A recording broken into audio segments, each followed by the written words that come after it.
listening to the Air Raid Hour of Buffalo Fanatics Video Experience.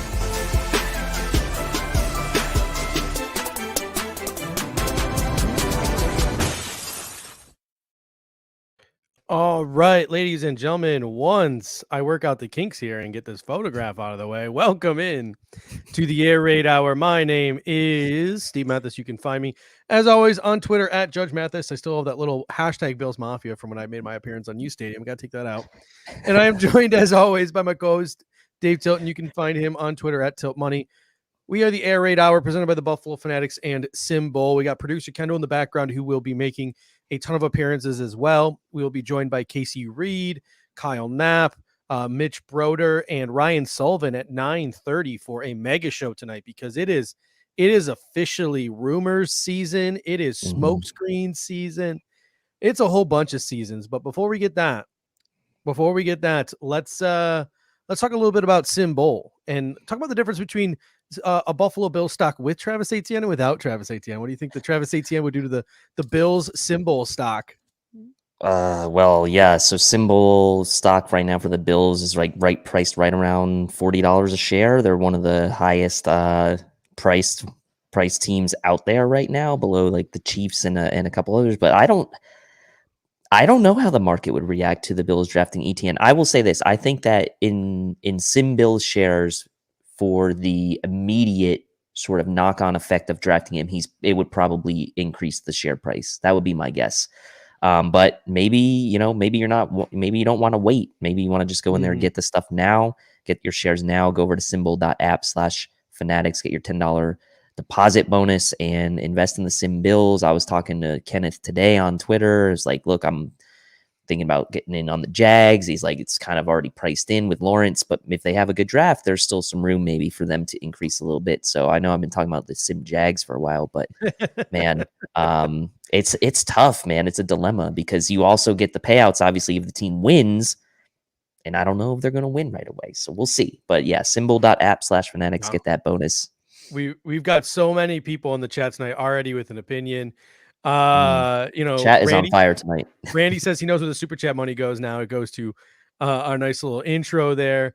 We got please do not trade up for Etienne. A lot of don't trade up for Etienne's. A lot of Jake Jordan coming in saying, so we buying our Express Etienne subscriptions yet? I like that one. Lone Wolf saying the photograph looked better in the beginning before our faces showed up. Y coming in saying Draft University is about to begin. Welcome in. Everybody take your seats. And Dylan also coming in saying so much smoke that Zach Bell's going to be out of a job. We're going to have Z-Bots out of a job soon. So it's going to be a really interesting show. And I think after what happened today, we have to start with this question. I think that there's no other way we can go. Would the Buffalo Bills actually draft Travis Etienne at pick number 30 or higher? Now, obviously it's smoke season. It all started this morning with Albert Breer and Peter King. Albert Breer came out and said, let me pull up the exact wording because it was a whole bunch of bullshit. He said that, what did Albert Breer say? Albert Breer said, Travis Etienne's name was raised to me for Buffalo. His name was raised to him for Buffalo. By who? His mother? What does that mean? Someone in the scouting community, a GM. I don't know. Peter King ran with it. Also mocked Travis Etienne in his mock draft. And obviously Peter King has a lot of sway around the league. And then Todd McShay just dropped a bomb today on ESPN radio saying that there's no name hotter in the running back, in the running back draft than Travis Etienne. The Buffalo Bills want to pair him with Josh Allen and this offense. They're looking to get ahead of the Jets, the Jaguars, and the Steelers. I feel like that's a whole bunch of smoke because Brandon Beane doesn't seem like a guy who is going to open his mouth and start yapping to people, or at least when he starts yapping to people, he ain't going to yap the truth. What are your thoughts?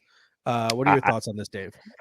I mean, especially at pick 30, you're thinking like he's going to give any kind of clue to to 29 other teams. Like it's not like we're picking number one and it's clear who we're picking. Like he's going to want to be as tight-lipped about this as possible. Things don't leak out like Jake said, unless Bean's leaking it out, you'll see that I'm wearing my McDermott shirt tonight because I am channeling my inner defense for the pick at 30 tonight. Is probably where my trend's going to go. But no, I think that it's smoke season, like you said.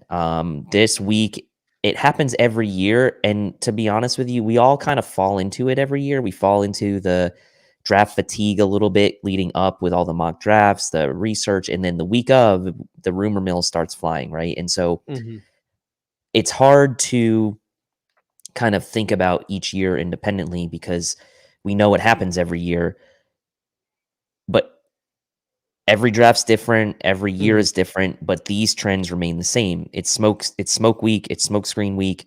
We're going to, if we were following other teams on Twitter, we'd probably be seeing the same type of rumors coming out about other teams. Like, oh, like, is Atlanta going to take Trey Lance at number 4 overall? Or is Denver going to trade up to number 4 to take Justin Fields? Like, I'm sure every team's Twitter's probably got rumor mills flying. I personally don't see how this has any merit. Now, there may be merit to the Bills actually drafting Travis Etienne, but I don't think that, I think that it would be coincidence if they ended up drafting him as a result of tying it back to these stories. I just think it would be coincidence. Like, you got to think about it too. Like, if you're Brandon Beane, he said in his press conference, and a bunch of people came at me after Brandon Beane's press conference where I was like, he's lying.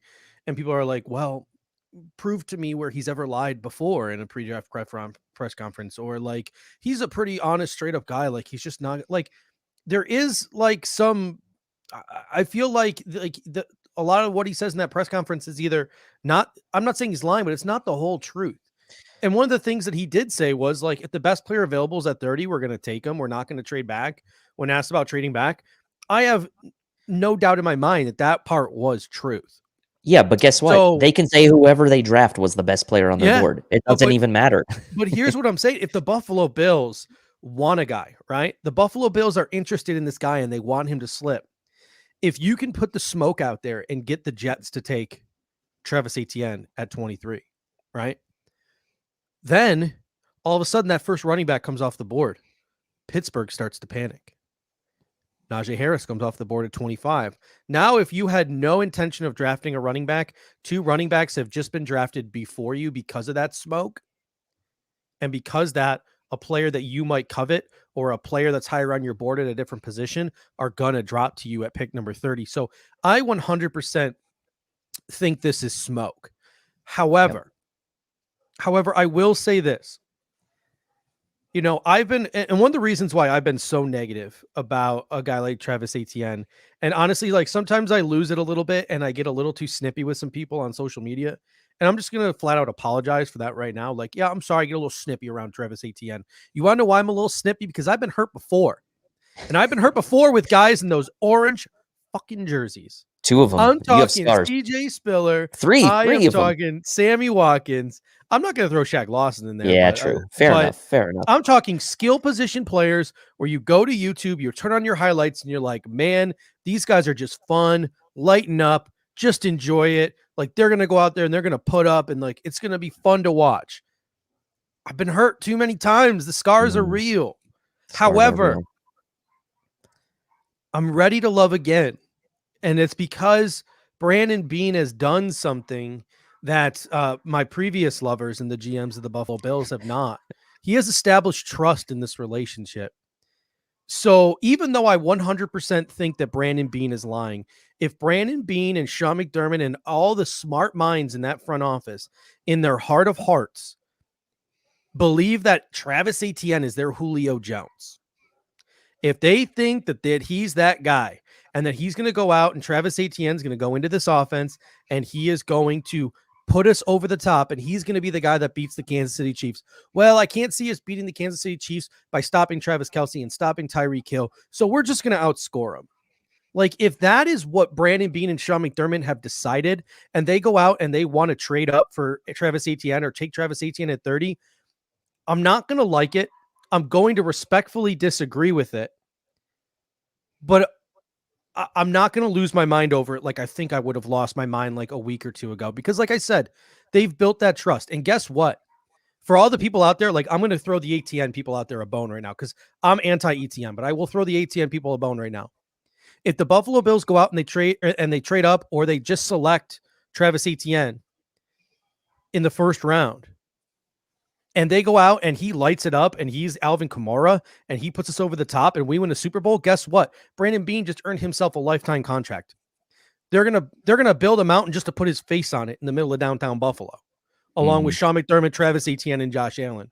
So he's built that kind of trust. So even though I've been hurt before, if it happens, you're not going to see me losing my mind on this show, like on Monday night or I'm sorry, on Thursday night or on the Monday night after. Like, you're not going to see me lose it. I will respectfully disagree with it, but I'm not going to lose it because I do think he has built that kind of trust. And we got Mount McBean from Jake. I like that. So I don't know. Maybe I'm crazy. In the chat section, if you think I'm crazy, let me know I'm crazy. Do you think I'm crazy for feeling this way? I don't, but the trust thing is an interesting topic, right? Because the way I view trust, and then it comes to coaches, players, most are coaches and front office staff than I guess players, because players, you can kind of see the direct result of what they're doing on the field. But for coaches and for front office people, and John says for Shaq Lawson, CJ Sammy, Perry Tuttle. Yeah, I was not born yet in 1981. I have no idea who that is. No clue. But Sammy, the trade up was, the trade up is really what killed us with that one. So good call, John. But on the trust thing doesn't mean that every move is going to work. It just means that you trust them enough that if a move, to me, they've built it up by making good moves. He's built it up by making good moves, obviously. But if he makes a bad move, the trust element comes into me, whereas we move past the bad move and just move on to the next.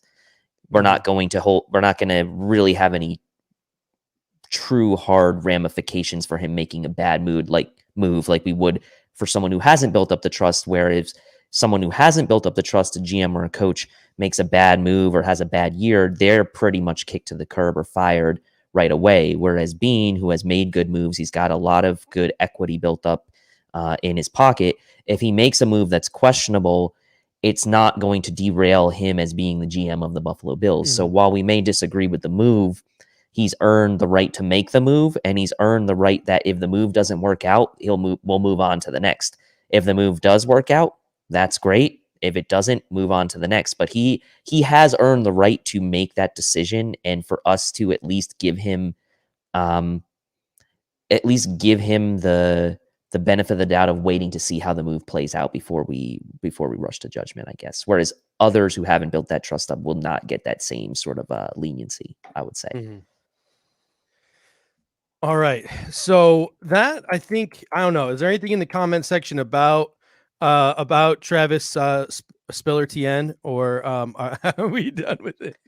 Well, Bills Are Electric says Beane said he would consider moving up, so he absolutely calling teams to gauge if they move out, and that's what any GM should do if they're picking down there in the 30s and they have their eyes on a few guys and the cost. Doing due diligence. Someone turned it into the ETN rumor. Yeah, I mean, look, Beane should be doing.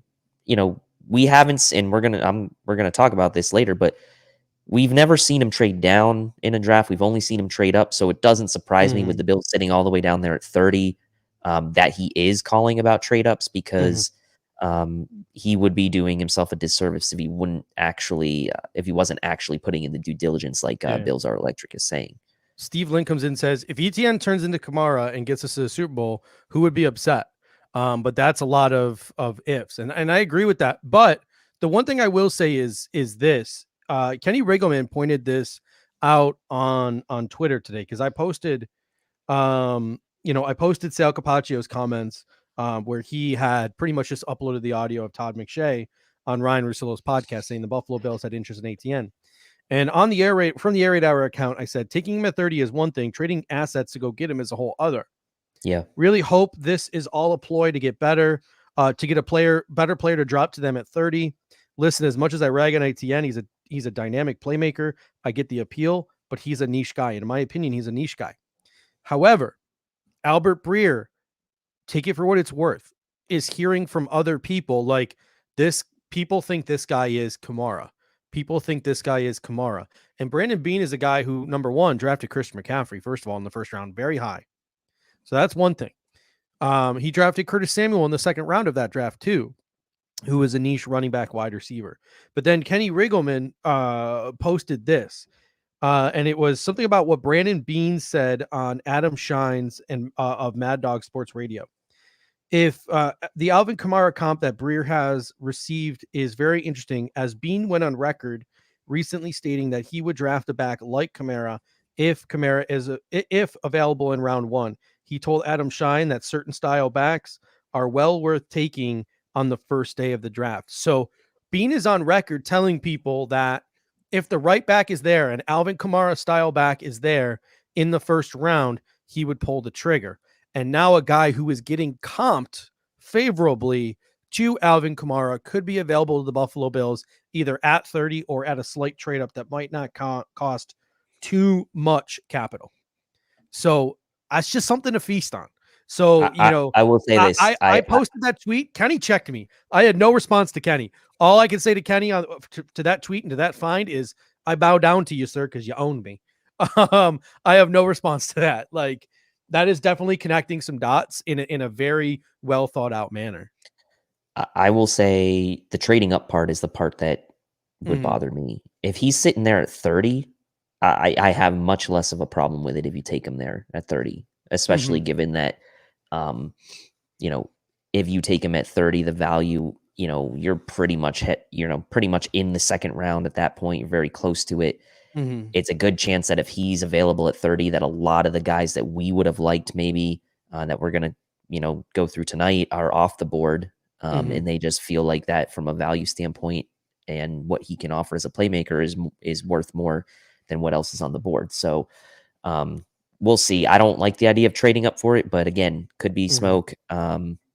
Randy says there's no way he announces wanting Travis Etienne. In fact, I would say it just seals the opposite so he can actually get his true target. Also allows other teams to jump in. Yeah, I mean, there's no way that he would, being one, would leak that he wants a certain guy, and two, that if he wanted a certain, like, he wouldn't even leak that he wanted a certain position. So I kind of agree with Randy here.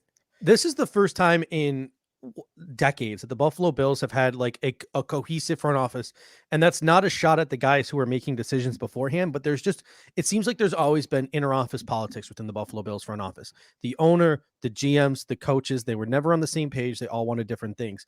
This is the first time since the Super Bowl era that literally everyone is on the same page, from the owner to the GM to the coaches. This isn't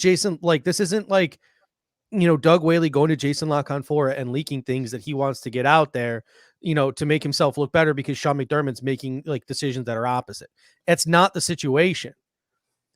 There's Randy's right. There's absolutely no way that this came from one Bills drive, or the things that Albert Breer or Peter King or Todd McShay are hearing have any merit whatsoever. The only merit they have are the Buffalo Bills literally lying to their face and leaking it because they want that information to get out. I don't see, I really, I'm struggling to see that this front office, that this team that is run so well and so competently would let that information leak. Especially in a COVID year where no one's out getting drunk at the bar at the combine or at the Senior Bowl, or like getting a little loose after a pro day over a couple of brewskis. Like, I just don't see it. Yeah, and Lone Wolf says, I hope they don't trade up in the first round. We'll have to give up one of our day 2 picks, especially if you're going to move into the low 20s. Yeah, for sure. It limits what you can do, especially as we know the Bills don't have a 4th round pick this year as of now. I just don't see the Bills going, unless they say, look, we don't care. We're only gonna have like 5 picks. 5 guys make the team from this draft anyway. But we know they like to plan for the now and the future at the same time. So I just don't see that happening. John comes in with the super chat here, says, do you feel the value of this draft is pick 30 to 100, thus maybe team trade down? I would love to have 4 picks between like 35 and 115. Right? Like, were you there? You were not there Saturday night where we did an exercise where I don't think you were there, where we traded back. Kendall was there. We traded back to try to trade back up, and we ended up with like 4 picks in the first 3 rounds and then only 1 pick in like the 7th round. And like Kendall liked the draft and but the comment section hated the draft. I ended up hating the draft, and that's actually going to lead us into our next topic in a second. But I do feel like the value in this draft is picks 30 to 100. But what I actually envision being doing is taking the best player available at 30. I think he's trying to get people to drop. And then moving up from 61 and moving up from 91. Is it right? 91? Is that the third round pick? 93. 93. Moving up Yeah. from 61 to 93. Like, that's what I'm envisioning on draft day. I'm envisioning holding toe at 30, moving up from 61, moving up from 93, and then keeping some assets on the back end, but getting like the three guys that you want, the bona fide three guys that you want. That's what I'm envisioning.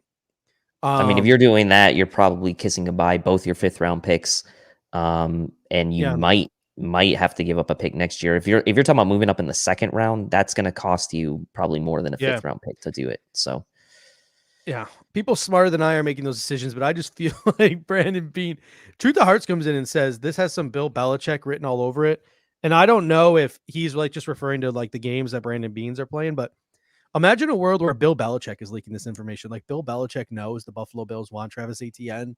Like, he's butted up to his old friend Brian Dable. He's gotten that. No, intel. he's got cameras in the He's got camera. Yeah, in he's the got building. cameras. He's got cameras in Terry Pagula's yacht. So he is now somehow privy to the information the Bills want Travis Etienne. So Bill Belichick is leaking this shit. So like the Jets or someone will take him.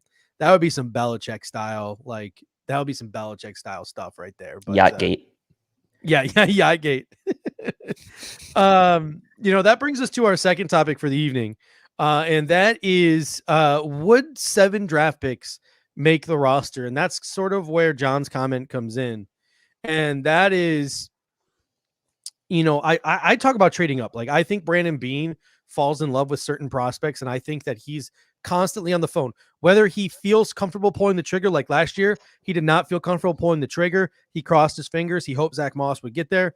Zach Moss got there. Other years, not so much. You see the wheels spinning, whether it's for Josh Allen or whether it's for Tremaine Edmonds or whether it's for Cody Ford. Like, you see those wheels spinning, and Brandon Beane has these guys that he likes, and he wants to go get them. So my question to you is this: like, we're going to bring on Kendall in a little bit too, because I know he wants to talk about this.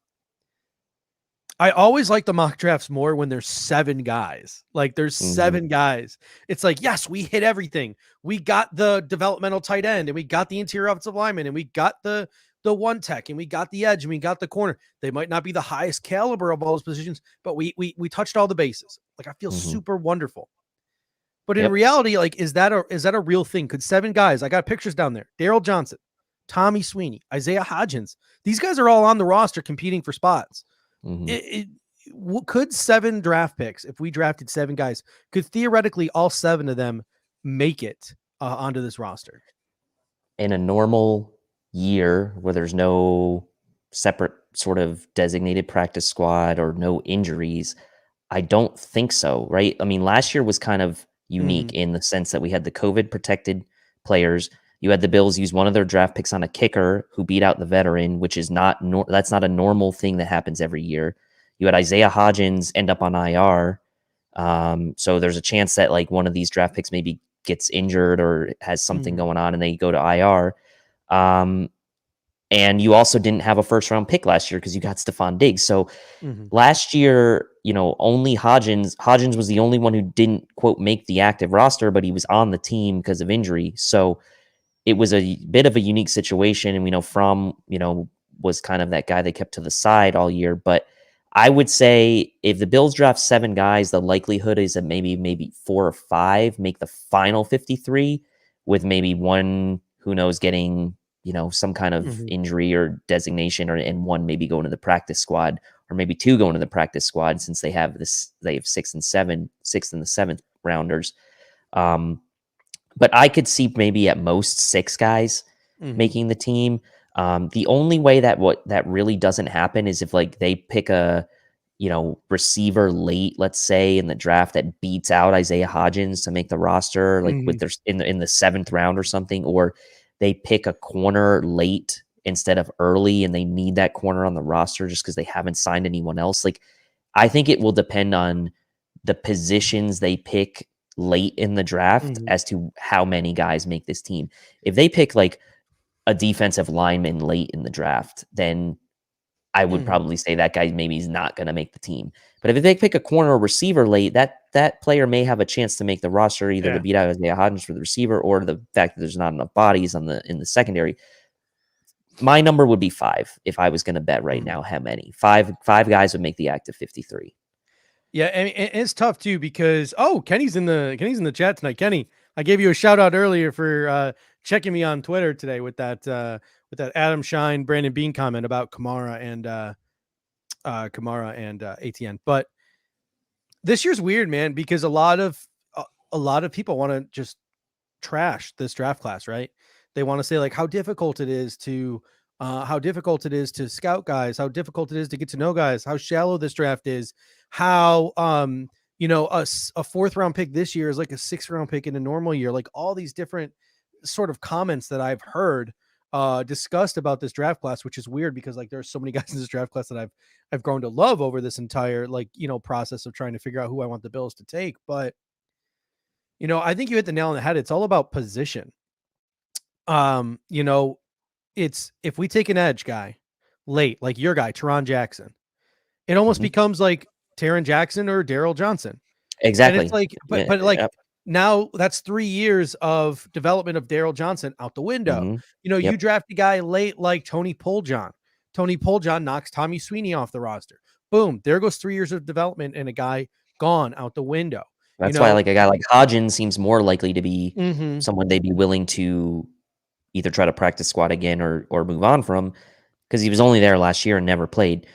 Yeah. Corner, again, like I said, not enough bodies maybe on the team. That person might have a chance. But you're right. Like, are you going to waste these years of development? It's a tough one. It's a tough situation. Yeah, like, and that's why I kind of look at some of the guys that we drafted or that we signed to these bottom of the barrel contracts. Forrest Lamp, bottom of the barrel contract. Matt Breida, bottom of the barrel contract.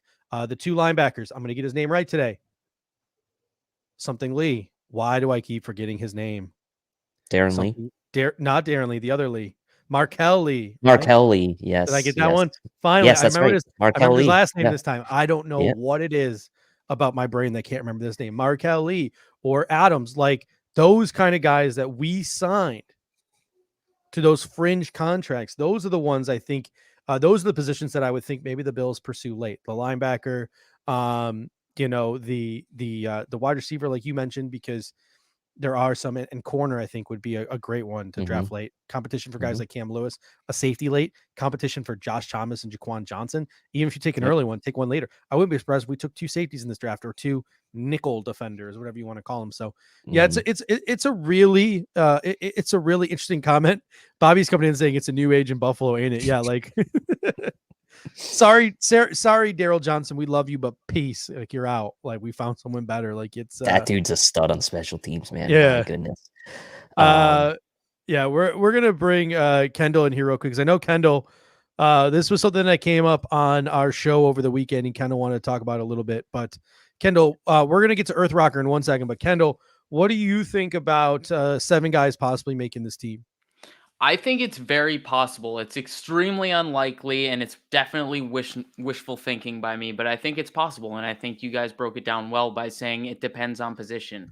And I put out a mock draft this morning, and really, the mock draft I put out, obviously, I made it as realistic as I could possibly make it, but there's going to be guys that fall in these mock drafts that are probably going to rise in the actual draft. However, the 7 guys I drafted, I could make an argument for all of them, and I scripted it out. Like, obviously, we know if we're taking corner and edge in the top 2 rounds, there's a way they make the team. Like, there are people that we can push down the roster and make sure they have a spot. And not to mention, Mario Addison is no lock for this team. He's definitely a candidate to be a post-June 1st cut. So I don't think Vernon Butler's a lock either, to be honest. So that's where I'm going. Everyone's saying, "Oh, if we draft an interior defensive lineman, is it Harrison Phillips or Justin Zimmer that we're going to have to kick off the team?" Not necessarily. We could keep both those guys and elect Butler to be the guy you kick off.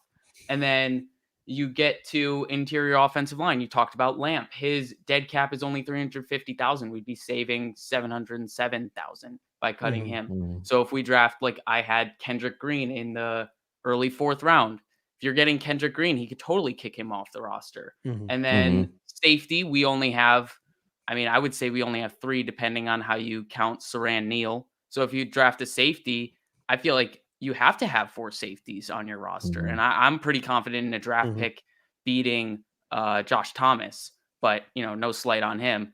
And then I don't want to bring it up again, but Isaiah McKenzie, he's another one of those guys where it's like his dead cap is something we could definitely move on from if we're drafting a guy like Shi Smith in the 4th round, because he gives you a lot of the same things that Isaiah McKenzie brings you, but obviously it's the production that, Mr. McKenzie has defended and he's definitely agree with. Mhm. Well, He's Kendall, what you're definitely right. saying, well, I mean, what you're saying is essentially proving the points we've made for the last few weeks, all 3 of us, is that you've set yourself up for, if you're Brandon Bean, to really go after whoever you want in this draft. You don't have to Absolutely. feel like you have to reach for a position of need in any form or fashion.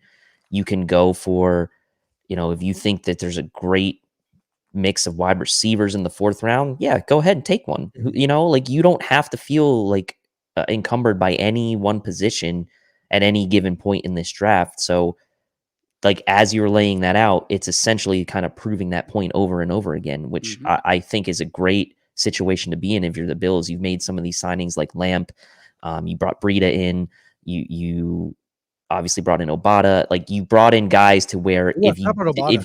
if you miss out on a position that you thought you maybe needed to address, it's not the end of the world because you've Mhm. brought guys in already. And The that's sa- why I kind of think it's smarter to keep the 7 picks, because we have a roster where if they don't pan out, we still have guys that we signed in free Mhm. agency on cheap deals to fill that role that we had Mhm. hoped that, a rookie would do for multiple years on cheap labor. Yeah. But I mean, there's just multiple areas where that could happen. Got Earthrocker coming in. And sorry, Earthrocker, I apologize that it took us so long to get your super chat there. You just came right in at the Yeah, beginning of my the bad. conversation. So no, it's okay, Kendall. It's all right. But Earthrocker, we do apologize. But he says, I think CB2 is strong in this draft, and it's a great pickup at our end of the draft. I think he means like towards the end of the draft. I think he means like waiting a Yeah. little bit. I'm not gonna lie to you, Earthrocker. Like I think that CBs are strong in this draft.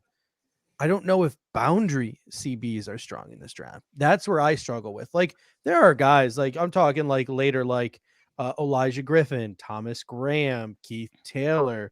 There are guys that I like, but I don't know. Like they to me scream Dane Jackson. Mhm. Like if I and it doesn't hurt to throw that competition in there late. Like if we don't get the corner early, it doesn't hurt to throw that Mhm, competition in there late. But mhm, if I'm the Bills and I'm truly serious about upgrading CB2 in 2021, I'm spending a first or a second round pick on one. Like Mhm. that's me saying I'm for serious about upgrading this position. Them waiting till later and adding competition for Dane Jackson and Levi Wallace, a guy who you could practice squad, a guy you could bury on your roster and develop, that screams confidence in Levi Wallace and Dane Jackson. And after what we saw Travis Kelce and Tyreek Hill do to us in the AFC Championship game, I just don't know how comfortable I'd feel with that. Like of that assessment of our roster, that is. Yep. Yeah. No, I'm with you. I'm with you on Yeah, that. I think Mhm. cornerbacks, if you're taking a stab at one for CB2 competition, I don't think you should be looking past the 3rd round. I think Mhm. that's where the tier drops off, and it's not worth taking a stab at a guy to compete for that battle. Yeah, that Bobby Bobby's says talking about. Bobby says Levi versus Dane depth battle with some eye emojis. So he's serious. He's got the eye emojis in there.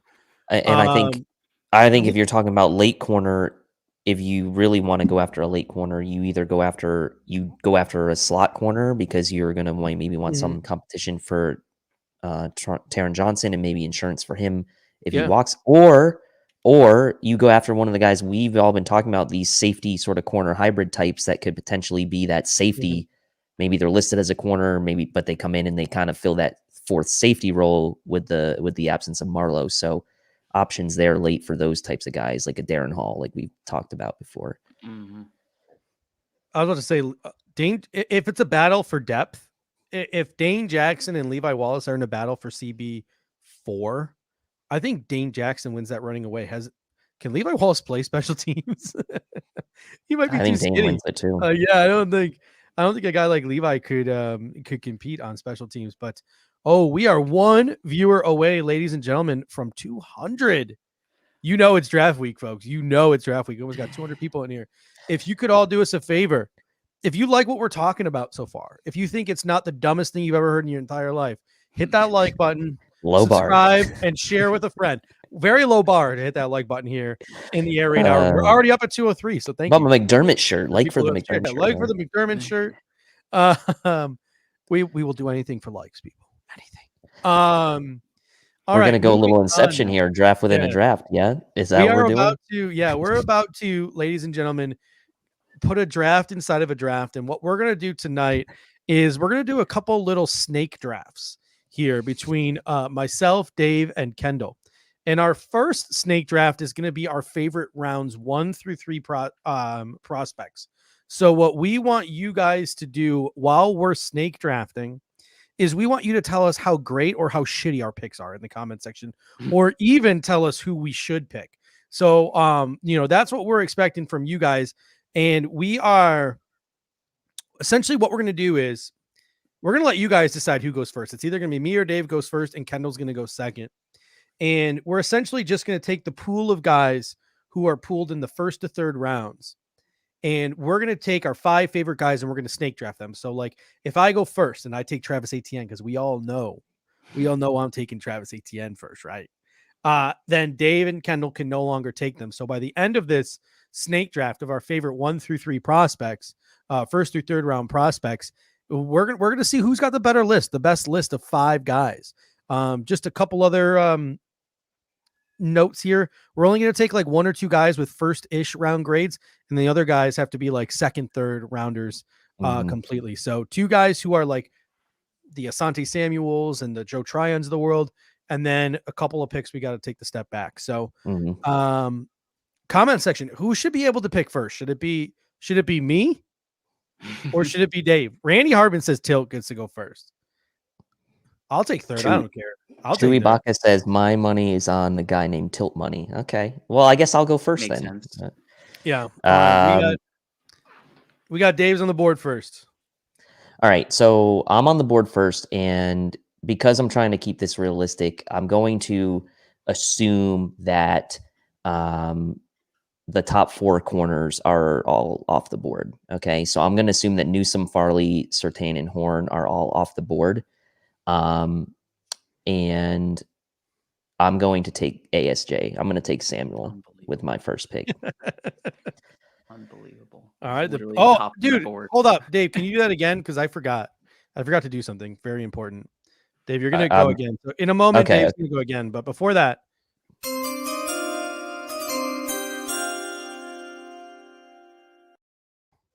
Asante Samuel Jr. There we go. To the there Bills. it is. All right, so that's going to be my first pick, Asante Samuel Jr. So that means Kendall is up for the next pick in the snake draft.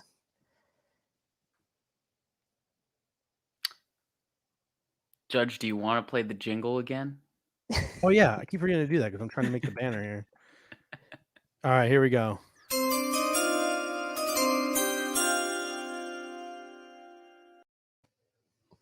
With the second pick in our hypothetical snake draft, I will be selecting Joseph Tryon. You son of a bitch. Is it Joseph or is it just Joe? It's probably just Joe, but I think no, do you guys know he has like a third last name too, like a very he does. Like, He's has a hyphenated back name. Yeah, on his back I did plate. not know that. Steve, are you? I cannot wait to see where you go with this pick. I cannot wait to see where you go. I thought Bobby's going to be happy about that. I thought I was guaranteed either Joe Tryon or Asante Samuel Jr., but I get 2 picks in a row, right? You get 2 picks in a row. You'd get 2 picks in a row. Yes. Steve gets 2 picks in a row. I need a second to go check I tweeted out yesterday, I believe, when I should have been doing other things. I was tweeting out my favorite players by round at each position. All right. My 2 picks are going to be. Wait. It's not realistic. I'm going to do the thing. Yeah.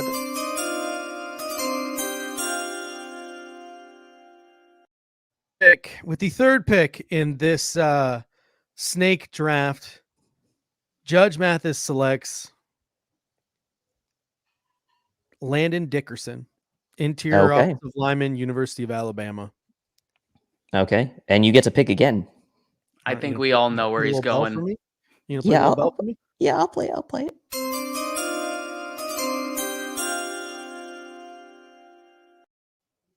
With the 4th pick in the completely valid and completely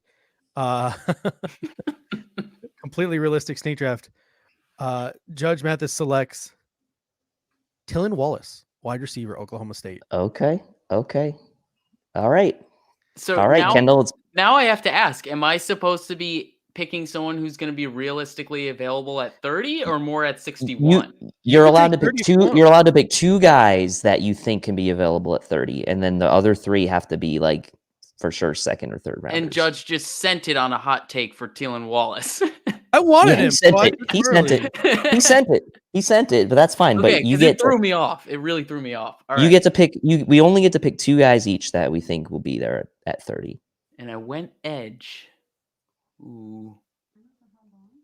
I need clerically, is JOK available? I would say no. Okay. Personally, that I makes it would easier protest for that me. one. What about you, Steve? Would you protest that? I will JOK? protest that one, yes. Okay, yeah, Okay, we're going to okay. protest that. Gotta For put it very out official rules. If 2 people disagree, you can't do it. there. All right. My pick is in. You All click the bell right. because I'm updating the banner at the bottom.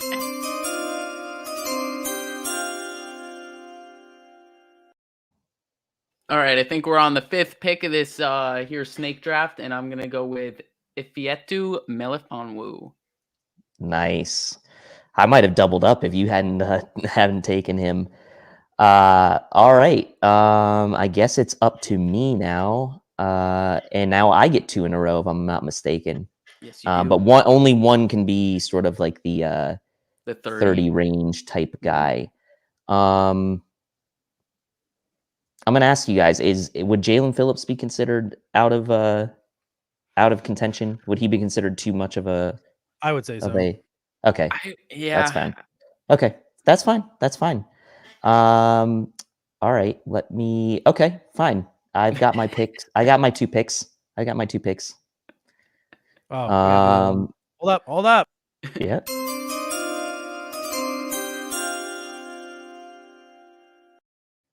All right, with my first of 2 picks, I am going to pick wide receiver Elijah Moore from Ole Miss, and that will be my last of my sort of like pick 30-ish type guys. And then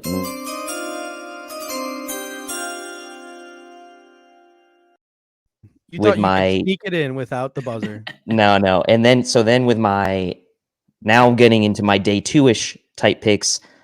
I'm going Ronnie Perkins, edge, Oklahoma. Damn it.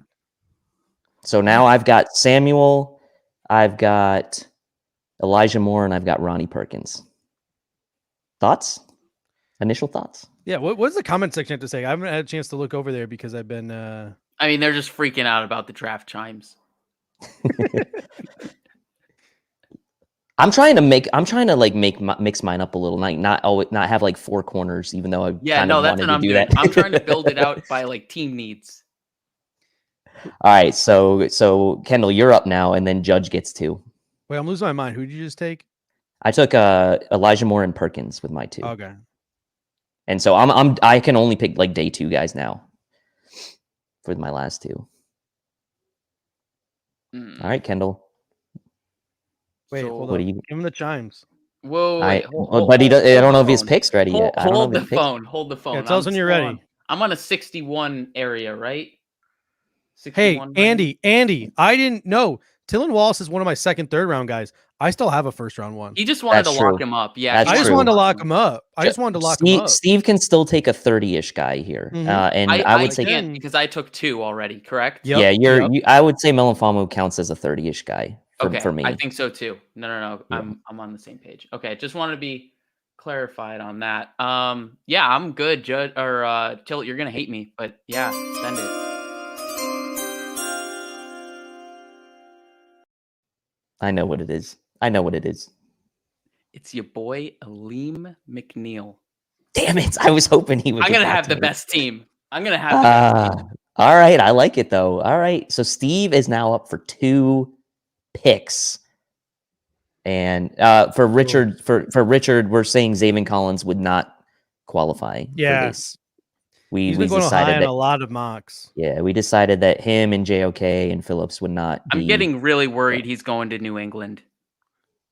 He's Stop I it. got some Hightower vibes from Zayvon. That's why I'm getting worried. I don't want it to happen.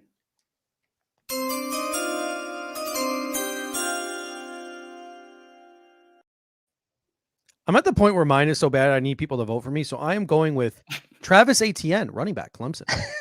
Wow. That's okay. There's your other 30-ish pick then. There's your other 180 of the draft season. I need to shill for some votes. So I'll go with Travis Etienne.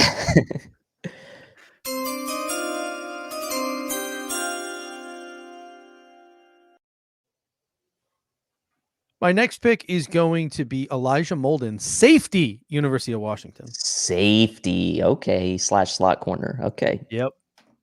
All right.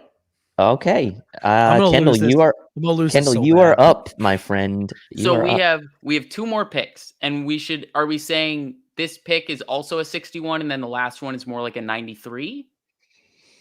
I would say any of these. I would say between 61 and 93. It's kind of like sort of the same pool, but I mean, if you want to throw, like, I'll probably throw 1/3. I mean, Ronnie Perkins could be a third rounder. He could be, but I would say let's just keep it. Where do you guys think is Quinn Meniers? Where do you think he's going to go? Second round, late second, I would say. Yeah. I would say just who cares, right? If it's anywhere second, third, you can take him. I don't need the chimes. That's my pick. I'm skipping the chimes. That's my pick. Quinn Meniers. Okay. He's skipping the chimes. Fair enough. All right. So I'm up for now my last two picks, right? If I'm okay.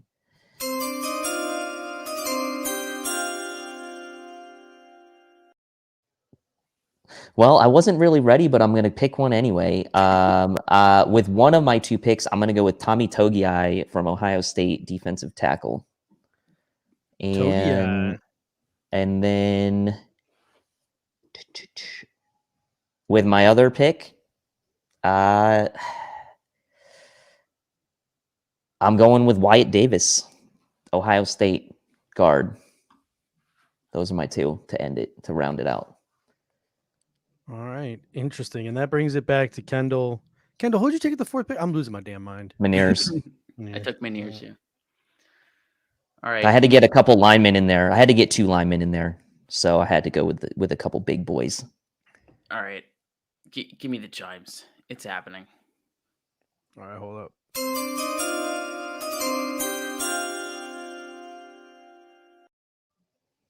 To round out my team, the best name in the 2021 NFL Draft, Divine Diablo. Nice. Okay.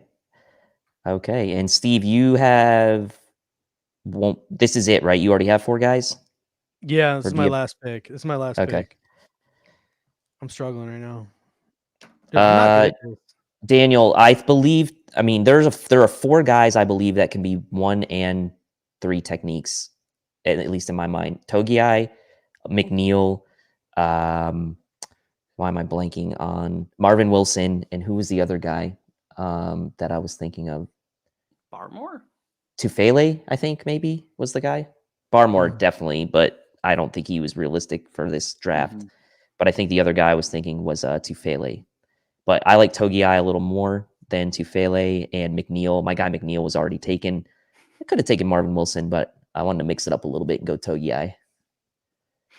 I just want everyone to know how bad I am at this. Like, mine is really bad. It's not good. Kick my ass. Who you going with? Your last pick to redeem yourself. You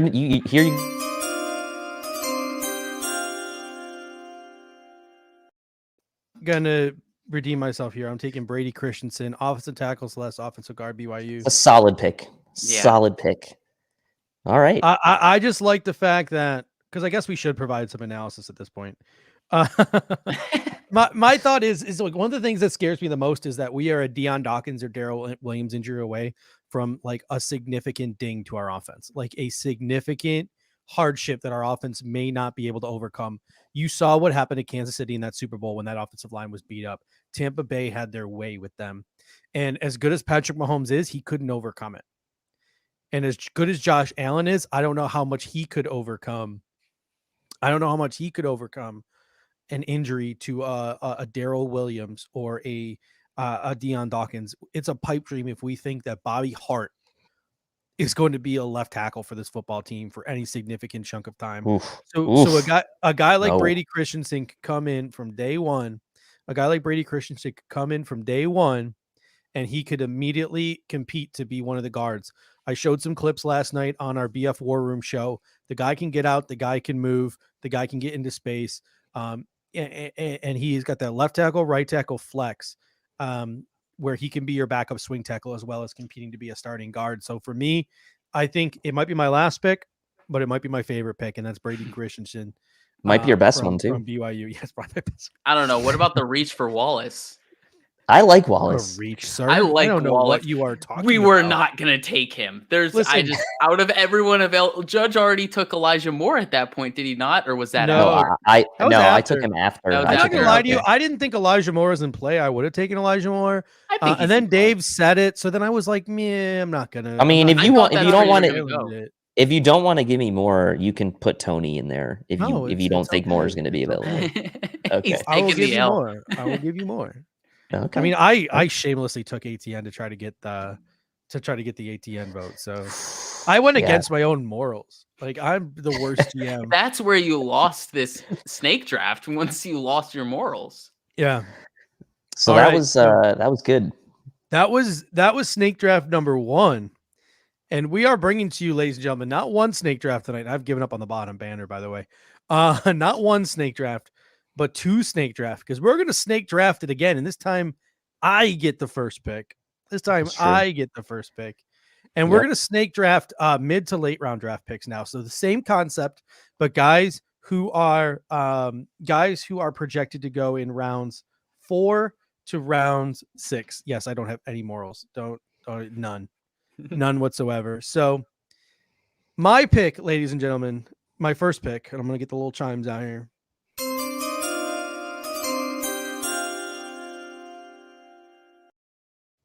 With the first pick of the mid to late round snake draft, Team Judge Mathis selects Darren Hall, cornerback / nickelback / safety, San Diego State.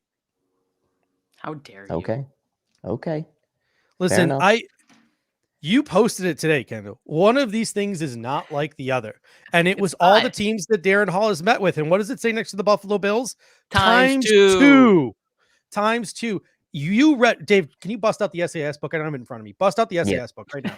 Yep. For any of you 180 people who have never seen this show before or have missed any time we have talked about Darren Hall, Dave is going to read to you the one-liner from the SAS handbook and tell me that this isn't a future Buffalo Bill in the making in Darren Hall, the cornerback / nickelback / safety from San Diego State. Dave, let the fine people at SAS do the talking for me here. Yeah, so their one-liner is, Hall has the speed, IQ, and overall coverage ability to see plenty of snaps at the next level. But with some development and consistent ball skills and press man ability, he can become a solid 3-down starter. The last word on Hall is, Hall best projects as a number 3 corner in a predominant zone coverage scheme, where he can use his skills to play inside and out. On third downs, his speed and willingness to play physical makes him a movable piece to play over tight ends and slot, pick up receivers out wide, rotate deep, or occasionally blitz. Hall can also be a core member of coverage units on special teams. Yeah, that is a Buffalo Bills draft pick if I've ever heard one. A Sean McDermott McProcessy guy right there. Buff Hub coming in. Our man from over at Buffalo Rumbling says, hello from across the world, fellas. What's up, Buff Hub? It was great. Both me and Dave have been on your show before. It's a great time. Check it out on Saturdays. Really enjoy working with you. You might be, correct me if I'm wrong here, Buff Hub, too. You might be overseas with the military. And if you are, thank you for your service. I heard some rumors for some people that you might be being deployed. So if you are overseas, thank you for your service. Really appreciate it. And Thomas Berg with the super chat of the night, folks. Snake draft number 1, 2021, won by Kendall with divine intervention. Divine intervention. I like that. Nice. Thomas Berg. That's a good one. Nice. So Dwayne Farr said Hall's deep speed is bad. Yeah, that's what you get from a number 3 corner. Who yeah, it's not great. So all right, yeah, Kendall, so- you're up. All right. Do you? Well, you've had enough time to think, so you know what? You're getting put on the spot.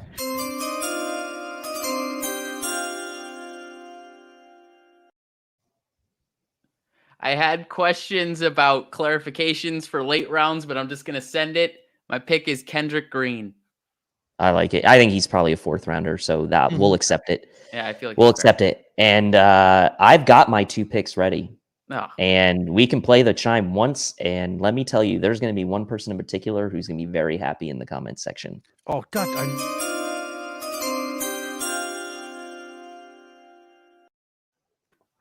All right, for my 2 picks in a row on day 3, I'm going with a pair of cocks because 2 are better than 1.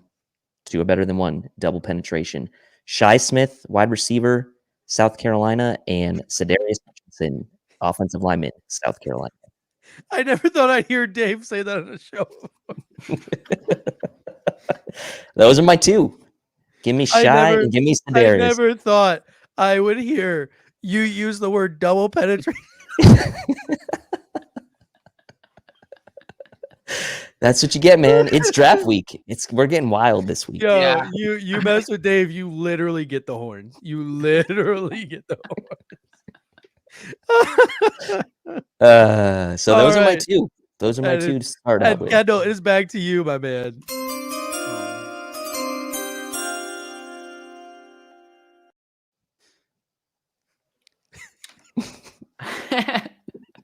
I kind of want to make Ombre Lob happy and go with Tyler Shelvin, but is he allowed 4th round? We Oh call yeah, him he that? is. Yeah, He's allowed. He's allowed. Going with Shelvin. I like it, man. You got McNeil and Shelvin across your 2 snake drafts. I like that. Now Steve Gotta gets make sure 2 you get a here. 1 tech. Yep. Oh, Now yeah. I get 2. All right.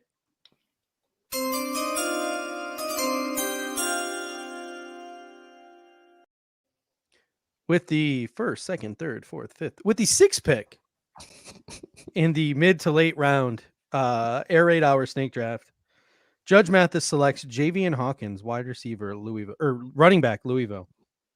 I like Javian Hawkins a lot. He's in my top 10 running backs in the class. Think he has met with the Buffalo Bills. I think he is 100% day one a bona fide guy who can come in and take Matt Breida's roster spot, be a long-term Matt Breida. So a guy like Javian Hawkins, if we choose not to go running backs early, which I'm hoping, if we decide to go running backs later, I'm going with Javian Hawkins. Get you that speed threat, a guy who can return kicks, a guy who can return punts, a guy who can do the jet sweep stuff, a guy who can catch the ball in the backfield, speed to get to the edge in those zone concepts. So I'm going with Javian Hawkins. And then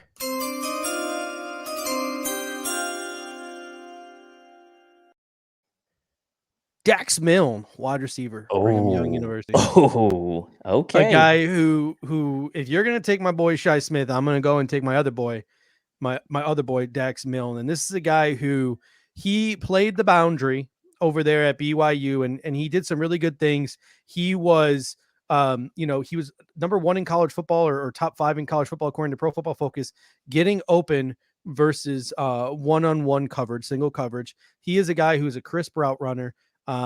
He is a guy that is a route tactician, a guy, high effort player who's also got kick and punt return flex, who many think with his agility numbers and his ability to run routes could be a guy who transitions in the pros to the slot. So I'm taking Dax Milne as my long-term answer as a replacement for Cole Beasley. Also has met the Buffalo Bills. So 1, 2, 3 of my players have met with the Buffalo Bills. Just saying. I like 2 it. of Dave's players, Brandon Bean was at their pro day. How many players in Kendall's draft have been linked to the Buffalo Bills? Oh, that's not true. Divine Diablo. No, I'm talking about this. Just this. This is the new reiteration. Well, he's only had one. You've had Kendall 2 picks, Green right? and Tyler Shelvin. Oh yeah. Okay, That's those are true. good. Those are nice picks. Yeah, that's true. Yeah, those are not linked. All right, Kendall, you're up, man. They're not linked in any way. All right. Yeah, I'm just.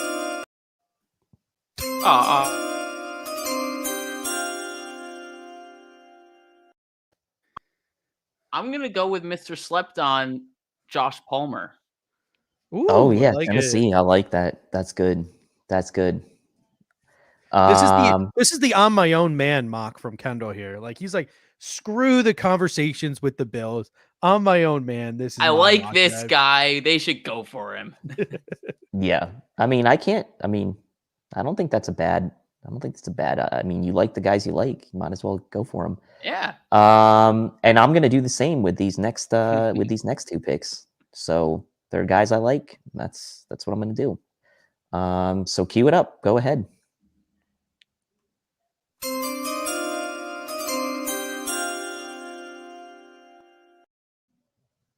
All right, so my first of these two picks, I'm going with one of my favorites in this draft. May not be a great fit right away, but I really like this player, and I think he's going to be a good player in the league, and that's safety Caden Stearns from Texas. I think he'll be a day 3 pick, and I think he's an underrated safety in this class. With my second of my 2 picks here, I'm going to go down the board a little bit because I want to show some love to the late round guys, and I'm going to go with Avery Williams, corner from Boise State, with my second of my 2 picks right here. So I've got Caden Stearns and Avery Williams. So I went 2 offense with my first 2. Now I'm going 2 defense with these 2. I'm livid. Yeah. Well. My selection was between Josh Palmer and Avery Williams, and I picked the wrong one. All right.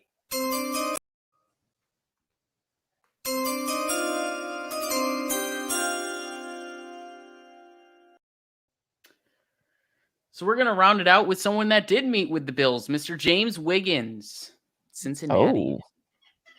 He's probably going to be like a 4th rounder, though, at honestly the latest. I see him maybe creeping into the 3rd. No, you still have 1 pick left. So you've only had 4, right? Yeah. Wait, what's going on? Who have you picked? Oh, you only picked 3. Okay. No, I've picked 4. You're about to end the 4th round and then start the 5th and final round. That's what you're about to do. Wait, you took Avery Williams and who? I'm losing my damn mind. Caden Stearns.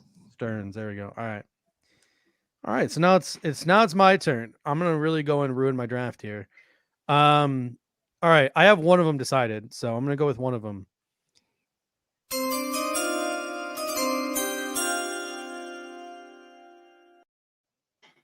In my heart of hearts, I wanted Bryce Hargrove, the offensive guard from the University of Pittsburgh.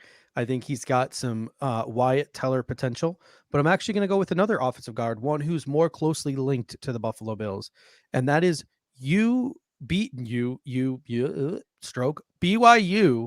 offensive guard Tristan Hodge, who apparently I learned this morning is the nephew of Merrill Hodge. So that was interesting. But Tristan Hodge from the person on the internet could have been making that up for all I know. Yep. But Tristan Hodge is an interior offensive lineman from BYU. I get some Wyatt Teller vibes from that guy. And the Bills had Doug Majewski, their West Coast scout, out there at BYU.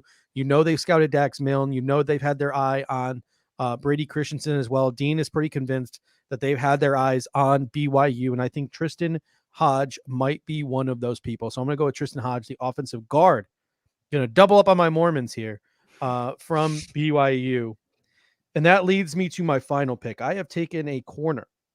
I have taken a running back. I have taken a wide receiver. And I have taken a offensive guard. So I am going to go in what direction here? What direction am I going to go in? I am going to go in the direction of edge rusher. And I am going to take Joshua Kando, defensive end, Florida State. Nice. So I'm going to close it out with a toolsy edge rusher in Joshua Kando, who I'm going to talk to my man Casey Reed about a half hour, tell him what a JV program they've got going down there at Florida State. A guy like Joshua Kando is a toolsy player that the Buffalo Bills. Randy, I had it between Elijah Molden and Mukamu in the 3rd round, and that's why I took Molden over Mukuamu. So I'm sorry, Randy. I had him on my board, but I took Elijah Molden instead. So I do apologize for that. John DeMarshi comes in, says Malcolm Kuntz. I like Malcolm Kuntz. I just think Malcolm Kuntz is a 34 edge rusher. I get Arthur Moats vibes from Malcolm Kuntz. Mhm. And then Tristan Hodge is Merrill's nephew, according to Claude Puig. So if Claude Puig says it, must be true. Yeah, we'll go with it, So man. we're gonna go We'll with go it. with it. Go I with always it. thought Merrill Hodge spelled it Hodge. That's why Same. yeah. No, Kenny it's the shocked same. no one took Graham or Lenore. I almost took Lenore. I almost doubled up on the safety guys, but I took Darren Hall instead. So this is another case of me. This is another case of me liking multiple guys and not wanting to take the same position because my number 2 behind Hall was Lenore.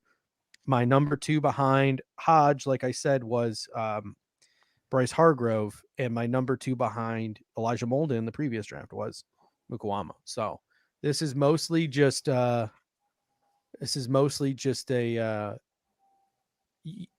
my number 2s are your favorite, and I'm sorry for that. All right, Kendall, your last pick here.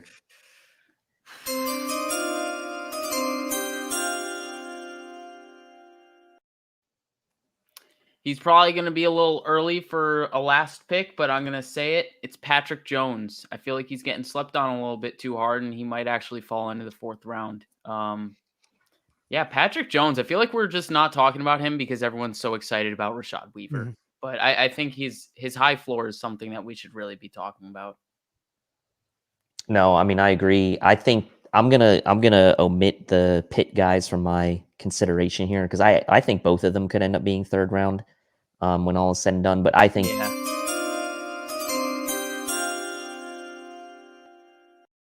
You tried to sneak it in with other chimes, man. I hadn't picked anyone yet. I was talking about Kendall's pick. Yeah, but you look like you were about to say something. Like you look like you were Apparently- about to make that. Apparently, pick. you look guilty. Okay. Well, so I'm either gonna go edge here, but I'm not gonna take Weaver because I don't think he'll be 4th round. Mhm. So I'm actually gonna go. I'm not gonna go edge. I'm gonna go.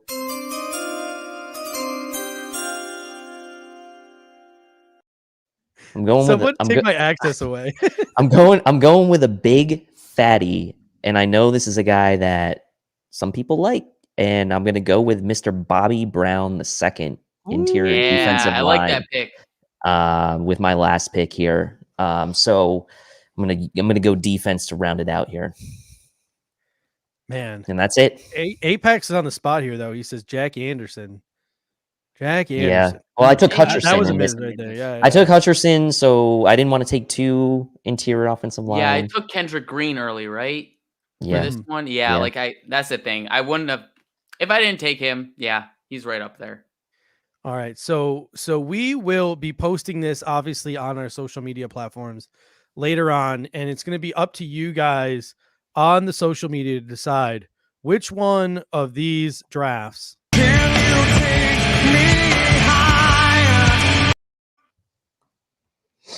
that one was for you, John. That one was for you. Which one of these drafts would take the Buffalo Bills higher? Which pool of prospects would take the Buffalo Bills higher? So super interesting stuff there. All right, boys. Is it mock draft time? Is it time to bust out that mock draft machine for the final one. mock draft? So sad. Final mock draft Monday of the season. I know. I know, and I didn't release another one today because I've decided that I'm gonna release my actual final one on Wednesday, I think.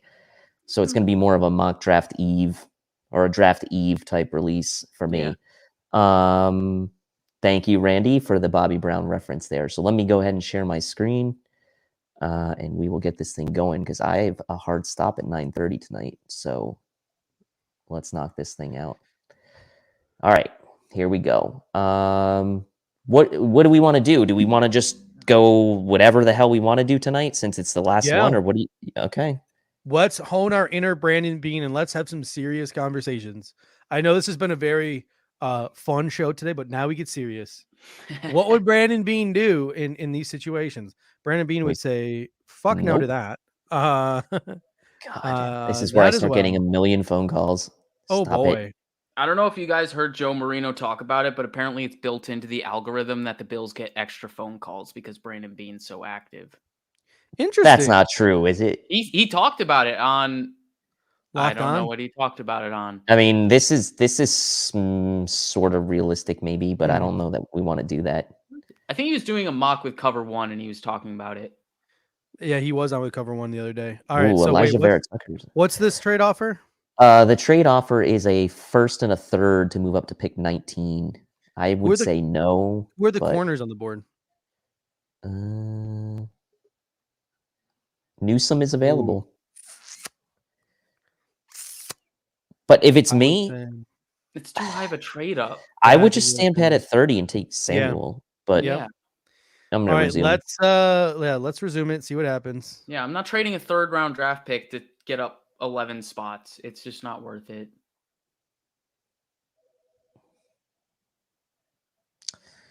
Here's a pick. Here's a trade to move up 5 spots, give up a 5th and a 7th. That looks incredibly unrealistic, though. We would Yeah, probably have to that would go never happen. I'm just gonna decline it because I don't think that's realistic. All right. We're on the board. Okay. We're at pick 30. We've got Najee Harris, Joe Tryon, Travis Etienne, Jason Away, Dickerson. This is interesting, right? Because I think if it's Brandon Bean here, I wouldn't be surprised if he took Tryon. But they've also had linkage to Najee as well. Cover So One had a really interesting comp for Joe Tryon. Have you guys happen to notice who that comp for Joe Tryon was? No, I didn't hear it. no, who is it? Ryan Kerrigan. Oh, I Ooh. did. Yeah, I did. That makes sense. So I'd be happy with that. To me, if we can map out Joe Tryon's career for him and he becomes a Ryan Kerrigan type, I think that would be worth pick number 30.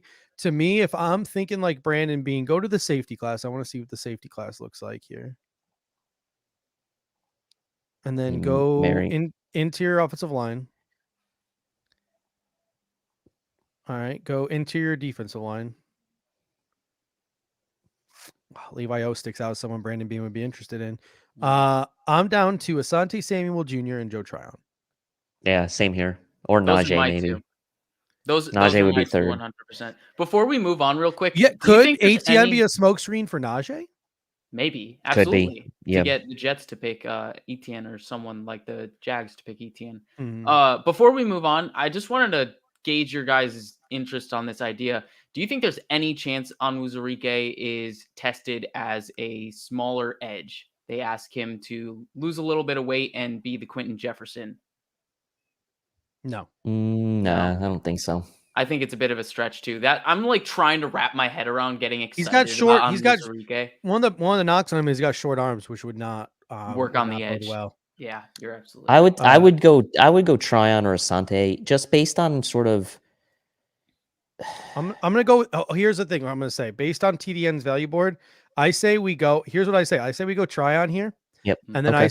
I say we try to trade up. So before you go and make that pick, be able to pause it right after, because I say we then start trying to make a move up to get Asante Samuel Jr. All right. So I paused it. I took Tryon.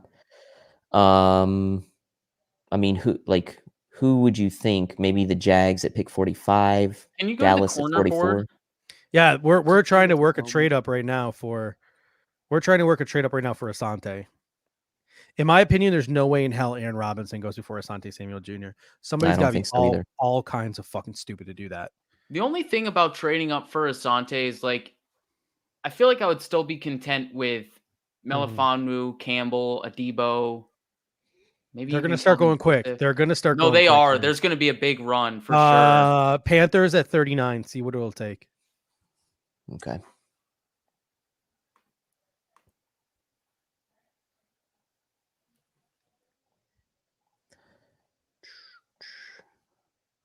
Well, they'll take a third. Let's see if they'll take 2 fifths. They would take both fifths. I would trade second and both fifths for Asante Samuel Jr. Yeah, I would too. Should we do it? What are your thoughts, Kendall?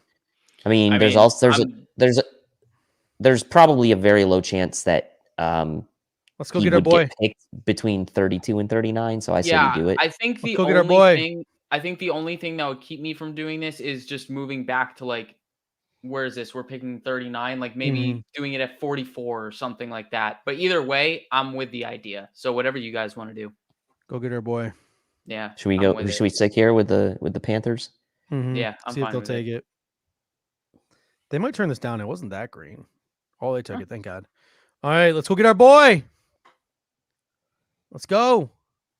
If someone takes him, fuck me. No. Hey, Stokes Thank is still God. there too. We're taking Samuel though. Yeah. There we go. All Brandon right, we Bean got in the war Tryon room right and now. Samuel. Brandon Bean in the war room right now. He's clapping. Let's go big nickel or offensive line in the third round. Or defensive tackle, Marvin Wilson. Ooh, it's Yeah, gonna be I like tricky in the third round here. It's gonna be tricky. Ma- I think Marvin we Wilson. can get a box defender late. Yeah, I agree.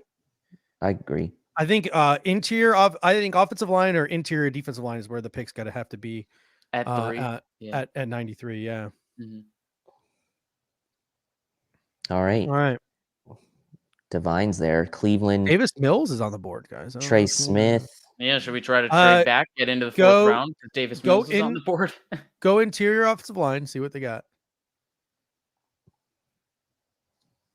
Kendrick A Green. bunch of names. I like David Moore. I know you guys Mhm. mentioned him last night. I like Mhm. Banks. I've always liked him. I would maybe. Aaron Banks and Trey Smith would be the two I think would be on the Bills board. Yeah, I agree. If I'm thinking like Brandon Bean, Bobby Johnson was at the Notre Dame Pro Day. So, like, as much as I like Ben Cleveland, Trey Smith, Dean is very high on Trey Smith as a guy the Bills are honing on. I like Trey Smith. Bobby Johnson was at the Pro Day. Go to IDL and see what we got working with at the IDL. Tufele's there. Shelvin McNeil, Marvin Wilson. Marvin Wilson if it's is another guy. Yeah. I would consider trading down from here potentially. Let's see. Maybe Have into the the. Patriots- Try to trade with the have the- Patriots. See if they have the- need Davis Mills. Because maybe the Buccaneers would try to take a quarterback. That too. Or maybe the Saints. I mean, they might. Yeah, actually, there's a ton of teams that would still be in the market for a quarterback like that. But like, who would the Saints need to pay? Saints. Maybe I mean, the Detroit. maybe the Lions. Detroit is a sleeper team to take a quarterback. So I could see maybe Scroll down like, and see who Detroit took in the first round. Scroll all the way back and see who Detroit took in the first round. Waddle, and then Eichenberg. Yeah, they could take a quarterback. They've taken Waddle and Eichenberg. Chris E says these guys clearly don't listen to Joe Marino and Bruce Owen. We're our own men. We think for ourselves. I don't know what the issue What is that? I don't know what that means. Yeah, but I don't know. There's probably okay. someone. they're great minds. We definitely take what they have to say into account. But I would consider. I mean, if I'm Detroit, I would probably want to move up into this spot to get ahead of like the Saints maybe or the Patriots. So I would maybe consider trading down with Detroit here. I like that. I think if we can get a 4th or a 5th round out of this and get that 101 spot, that's a huge. Let's huge see. win. Let's see what we can get from them. they don't have a lot of picks left. They don't have a lot of picks wow. left. No. Ooh, No, we'd have to get a pick no. next year from them. No, that's not it. Nah, I don't want You that. think like I The feel like in Saints, maybe? reality, they might be a team more willing. What about yeah, the Saints here? The Saints have have two picked picks. 98 and Yeah. 105. We can maybe get 105 from them. Let's see. Yeah, Let's see if we if can the get Saints. 105. Yeah. Let's see if the Saints are willing to give up 105 and maybe a 4th. Nope. Wow. That's. What if we? It'd have to be a pretty we'd probably have to go back into the 4th round. Toss in a 7th and then like maybe a 5th next year because there's no way. Well, they'll take just 7th. There's no way that would actually happen in real life. I mean, they are moving up. They are moving up 12 spots in the 3rd round. They might. Yeah, I don't know.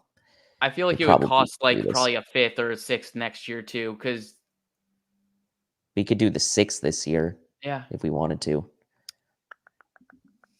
Thoughts? I think that gives us a chance at one of these interior defensive linemen and offensive linemen. Now leaves us. It's tough because I think I'd want to get a box safety and I'd want to get a wide receiver late. Those are the two positions I'd have my eye on late. So you want to have 2 picks late. I see. Yeah. I mean, either way, we only have 3 picks in either scenario, right? So it's just a matter of which 3 picks you want. Do you want the pick right now, or would you rather have 2 picks now and just 1 late one? All right. That is the 3 and the 7 for a 3 and a 4. Well, they would take the 7, yeah, but we were thinking that might not be very realistic. But Maybe it is. I don't know. Yeah. Or hell, let's take the 7th out of there, give him a 5th next year. No, They got a lot of picks this year. 6 next year, maybe Let's try it. a 6 next year. Yeah, they'll take that. Let's do it. Yep. All right. Moving down to 105. Then And then they want to trade back with us? Come on, Saints. Get your act together. I'm really hoping Aaron Banks falls. If Aaron Banks falls, he's my guy here. He's All there. right. So He's there. Wilson is there. Banks is. I think we got to go Banks, right? Yeah. Yeah, I think I there's go too Aaron many Banks good here. interior defensive linemen on the board. We could pick. I mean, we like McNeil and Shelvin, but there's too many.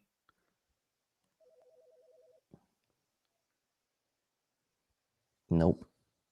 All right. So let me decline this. Are we thinking Marvin Wilson if he's available? But I don't think he will be. That's Go who I see would be IDL. targeting. Tyler Shelvin just went off the board. Ali McNeil McNeil. just went off the Oh, board. God, Twyman- Wait a minute. Twyman Wait a just went off minute. the board. Bobby Brown and Marvin Wilson are No. still on the board here. No, Marvin Wilson just got picked by the Colts. Okay. Wow, that was a Like huge third run round. on IDLs. Yeah, that was. I mean, Bobby Jeez, Brown's still dude. available. You just took shit, Tutu what just- Atwell. It just Oh, simmed our pick. shit. What the hell? It just gave us All right. Tutu Atwell. Well, that Let's we say, would have. Who would we have taken? Who would we Bobby have Brown, taken? maybe Tonga. Probably Bobby Brown. or I would say Tonga. Bobby- Bobby I'd say Brown or Bobby. Tonga. Yeah. So we'll just. We would have taken Bobby Brown or Tonga. I don't know. It does that to me sometimes. Yeah, I don't that know why. happens. I've Every never now had and that then. happen before. Whenever I'm Take doing trades, fiddling around with trades, it tends to do that. I don't know why this Chris E guy really hates us. I don't know why, but I think it's my We're face. bummed. I think it's my face. I really think it's my face. all right. That was a misstep. We weren't supposed to pick Tutu Atwell there. So I don't think in the actual draft they're not going to accidentally hand in the card of It's like, oh, of the there wrong goes- player. There goes Dan Morgan again, just handing in cards. So let's just assume that was Bobby Brown for argument's sake. Oh, Shy Yeah. Smith's available. That's insane. There's just I don't think there's that's just no way. realistic. Yeah. I mean, I would Randy, take love him. you. Randy, I love you, but I don't think that's realistic. Go to the wide receiver though, because I do think this is Dax Milne territory. We might need Like- to save some face here though with the comment section. I mean, And I like- a box safety or a wide receiver. How many picks we have left? I think this is it. No, we have 2. We have this and the 7th round because we traded Yeah. next year's 6. Yeah, I'm just, I would I'm take yeah, we a have wide 6 and 7, receiver. yeah. I would take a wide receiver here, and then I would take a box safety in the last round. Let's take Shy Smith here just to redeem There ourselves. you go. We'll redeem ourselves. Shy Smith, the ultimate tumble down the draft boards. And, And we'll assume we had We got the steal of the draft right there, and Randy's approval. Yes, Ryan, we understand that you like Tutu Atwell. We get it. I mean, I like him too, but I don't I I think do they're too. gonna. I'm a little worried that he's literally my size, but And it's okay. I mean, Darren Hall's there, but Going to cornerbacks now, yeah, see if there's a bigger corner. like a available. bigger corner. John Charles bigger? Shamar John Um, Charles? no. No. Go he's back to not. go back to safety. It's the last one. I just take Darren Hall. Screw it. All right, so we're gonna say this was Tryon, Samuel, Banks, Bobby Brown, Shy Smith, Darren Hall. I don't know, like that seems pretty good to me. Yeah, I'll take that. I'll take those first 3. All 3 of those first 3 picks are starters. Oh yeah. Like Yeah. day one starters, like legitimate day one starters. So Randy, we just got finished. There was a little bit of a what's the word I'm looking for? A technical error. difficulty, Dan technical Morgan error. Dan Morgan got a little hammered. He got into Tom Brady's stash of avocado tequila, and he accidentally sent in Tutu Atwell in the 5th round. But we redeemed ourselves by switching it to Bobby Brown. Yes, So Exactly. Well, whiteout can't fix. exactly. All right. So, ladies and gentlemen, we got a special for you tonight. So, Davey is going to leave us here in about 2 or 3 minutes. And he will be back with us on Thursday evening for the draft coverage on Thursday night, where we will get to hear all of his extraordinary takes. But before you head out, Dave, I want two things from you right now. Yep. I want your betting favorite at 30, and I want your personal favorite at 30. What do you got? Betting favorite, I'll say my betting favorite is Joe Tryon. My personal favorite is Asante. Well, so you really love this mock draft that we did, huh? Yeah, I do. All right. Here's my And last then my dark horse third option would be Dickerson. All right. Here's my next question to you.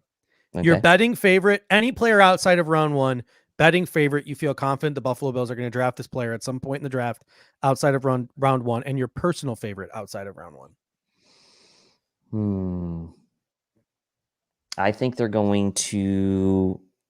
Can I say I think they're going to draft a Notre Dame offensive lineman and not be specific? There you go. You can cop it out. Okay. Out. I'll say that. Personal favorite. My personal favorite would be. Come on.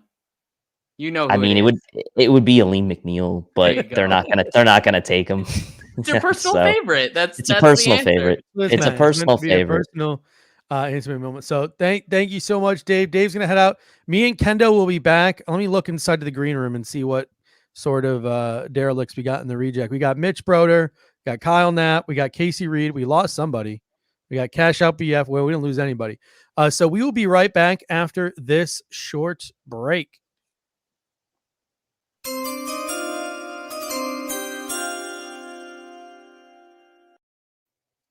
I'm just kidding, not that short, but we'll be back in about 1 minute, folks.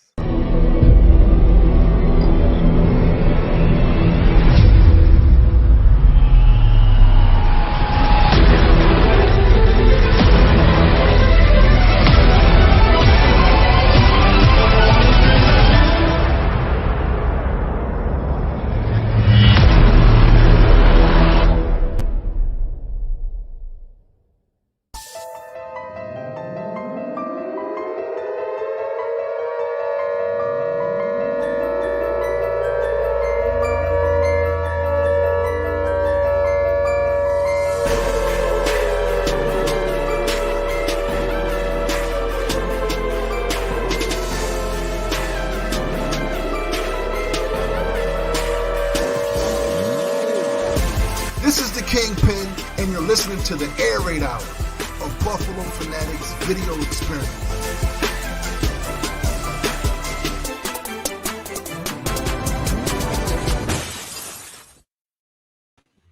And we are back, ladies and gentlemen. Just like that, we have a double dose of the Air Raid Hour this evening. And I am honored to be. I don't know what Casey's doing on top. I don't know what. Him doing weird stuff is just typical. I will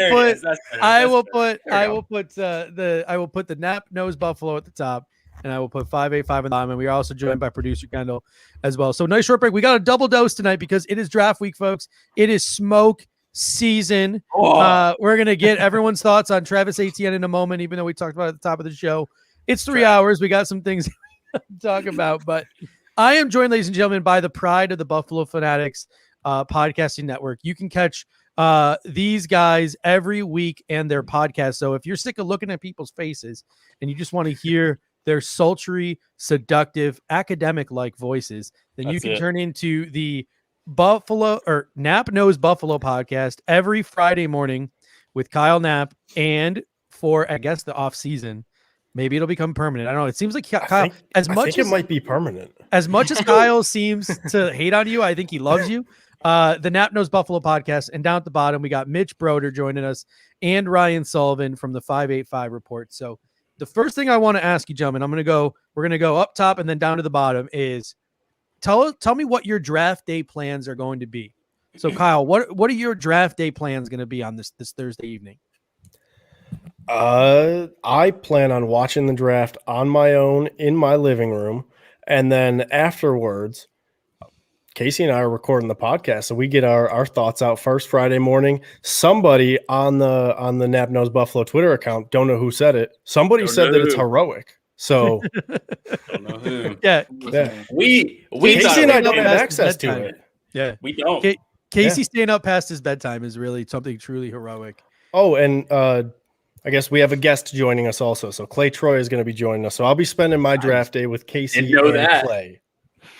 I love it. I love Clay. Just wish that What? maybe I was included in Oh yeah, things. I set that up without talking to my co-host there. Whoops. Casey, what are your draft night plans going to be? First off, I want to just say Mitch and Ryan down there, those are the true professionals. I love the 5A5 report. I do. They're laughing, but like that's a good quality podcast. So if you haven't checked it out, definitely check it out. I love those guys. My draft day plans. Okay, so I took the day off. I'm actually going to my parents' house. They have a pond out in the back. I'm going to get shirtless. I'm going to get some baby oil. I'm going to really meditate and lubricate and just relax. And I'm going to stretch. And I'm gonna free my mind. And then I'm gonna travel about an hour north back to my house. See my wife. I'm going to go back to my man cave, my bunker. I'm going to put on my projection screen. And I'm going to sit down in my recliner. And that's how I'm going to do it. I got to detox first by going to the lake. All right, bitch. How about you? How you spending your draft? Well, I mean, as a student, I probably should say studying and hitting the books as finals are around the corner. But Who needs it? no, I'm going to go to a buddy's place of mine, watch draft with him. He's a big Giants fan, a big draft guy himself. So I'll have to talk my smack when the Bills are on the clock for sure to him. Ryan, how about you? You seem like the kind of guy who's going to be sitting there with a notepad, a notebook, a couple of spreadsheets. There's definitely some spreadsheets involved. Am I correct? An IPA, a good IPA, a good beer, probably some Trader Joe appetizers in the oven, and I don't know, just sit back on my couch. The most hipster thing I've ever. Speaking of it, this portion of the podcast is brought to you by Mother Road Brewing Company and their limited visibility hazy IPA from Trader Joe's. So if you had never had mine's gone, and I'm sad. I'm telling you, Trader Joe's food is elite. I don't their really shop frozen there. apps He's are not good. wrong. Their frozen He's not apps wrong. are good. Yeah, no. Scandinavian swimmers, their little gummy fish things are Yeah. Gummies are good. And I'm not digging their mac and cheese It's an bites. I didn't odd like their name. mac and cheese bites. Ryan, question up top in the corner. Casey from the Nap Nose Bills or Nap Nose Buffalo podcast. Goodies. Have you ever seen the? I don't know the name. I'm just chill. Have you ever seen that? Up until like 2 days ago, we didn't know people. Can I chill? Can I just No. ask my question? No. Ryan, have you ever seen the Pixar movie Ratatouille? not end to end. No, What? Really? I never believe seen that. Never I seen don't it watch. at all. I don't watch a lot Classic. of Disney movies. I'm not a It's Disney Pixar guy. though. Raise your hand if you have a question here. So I have not seen the movie because I'm not a child, but I have seen pictures of it right up on the interweb. You look like that dude, not the rat, obviously, but like the cook that can't Well, cook. I'm- You look just like that dude. I'm telling you. I mean, Kyle. I don't know how much Kyle remembers me from middle school, but I used to have like my Middle hair school, grows- junior high, high school, all of it. What? What do you mean you don't know how much I remember you? Well, I was a weird kid back We then. graduated together, man. I was a weird kid back then. All I right. had my hair grows. I'll send you some pictures tonight. I Please, had some wild hair. We This are is gonna the Bills podcast. we're gonna transition now for the people. From a comment from Eric Bunson, I think this is a really interesting because this is something I forgot to bring up in the first hour of the show when we were talking about Travis Etienne, and that was the tweet today from Benjamin Albright where he was sort of saying like, "Listen, I told y'all the Buffalo Bills were interested in Travis Etienne." The comment he made was the Buffalo Bills are sick of Josh Allen taking so many shots. I believe the 585 reports responded that they should draft some better offensive linemen. That's your comment to Benjamin, but Benjamin Albright, the dude hits a ton. He hits a ton. So maybe there is some truth to this rumor that the Buffalo Bills are interested in Travis Etienne. But we'll start with you guys in the 585. Mitch, we'll start with you. Do you think there's any smoke or any fire around this smoke of Travis Etienne to the Bills or the Bills' interest in Travis Etienne? So I think as far as their interest in him as a prospect, I think they do like him. I think he does fit the offense pretty well. He definitely provides a lot that this offense didn't have as far as their, in the running back room, with the speed, the home run ability, and honestly the pass catching ability. I think the trading up thing though, I think that is total smoke because Brandon Beane, I mean, he's one of the smartest GMs in the league, and I think he understands the value right, of a running back. So I just can't imagine him trading up, especially considering, I mean, for the Bills, we don't have a 4th-round pick, right? So that means you're trading one of these 2nd or 3rd-round picks plus some if we're talking to get up above the Jets at 23. That's a long way to go. So I just don't think the trading up aspect of this Travis Etienne buzz, I think that's total smoke, but their interest in Etienne, I do buy it. Mhm. Yeah, I mean, it's really interesting. It seems like a day ago, I was on the TDN simulator and Travis Etienne was dropping to 61. And then literally the second we hit draft week, it's Travis Etienne is the most like in demand running back. Like, where was this 2 weeks ago? Where was this 3 weeks ago? Where was this 4 weeks ago? I'm really buying this as a smokescreen to maybe either A, interest in Najee and they want Najee to drop, or B, they want to start to get the ball rolling on running backs so that a better player will drop to them. But Kyle, what are your thoughts on this Travis Etienne smoke? Is there any fire there?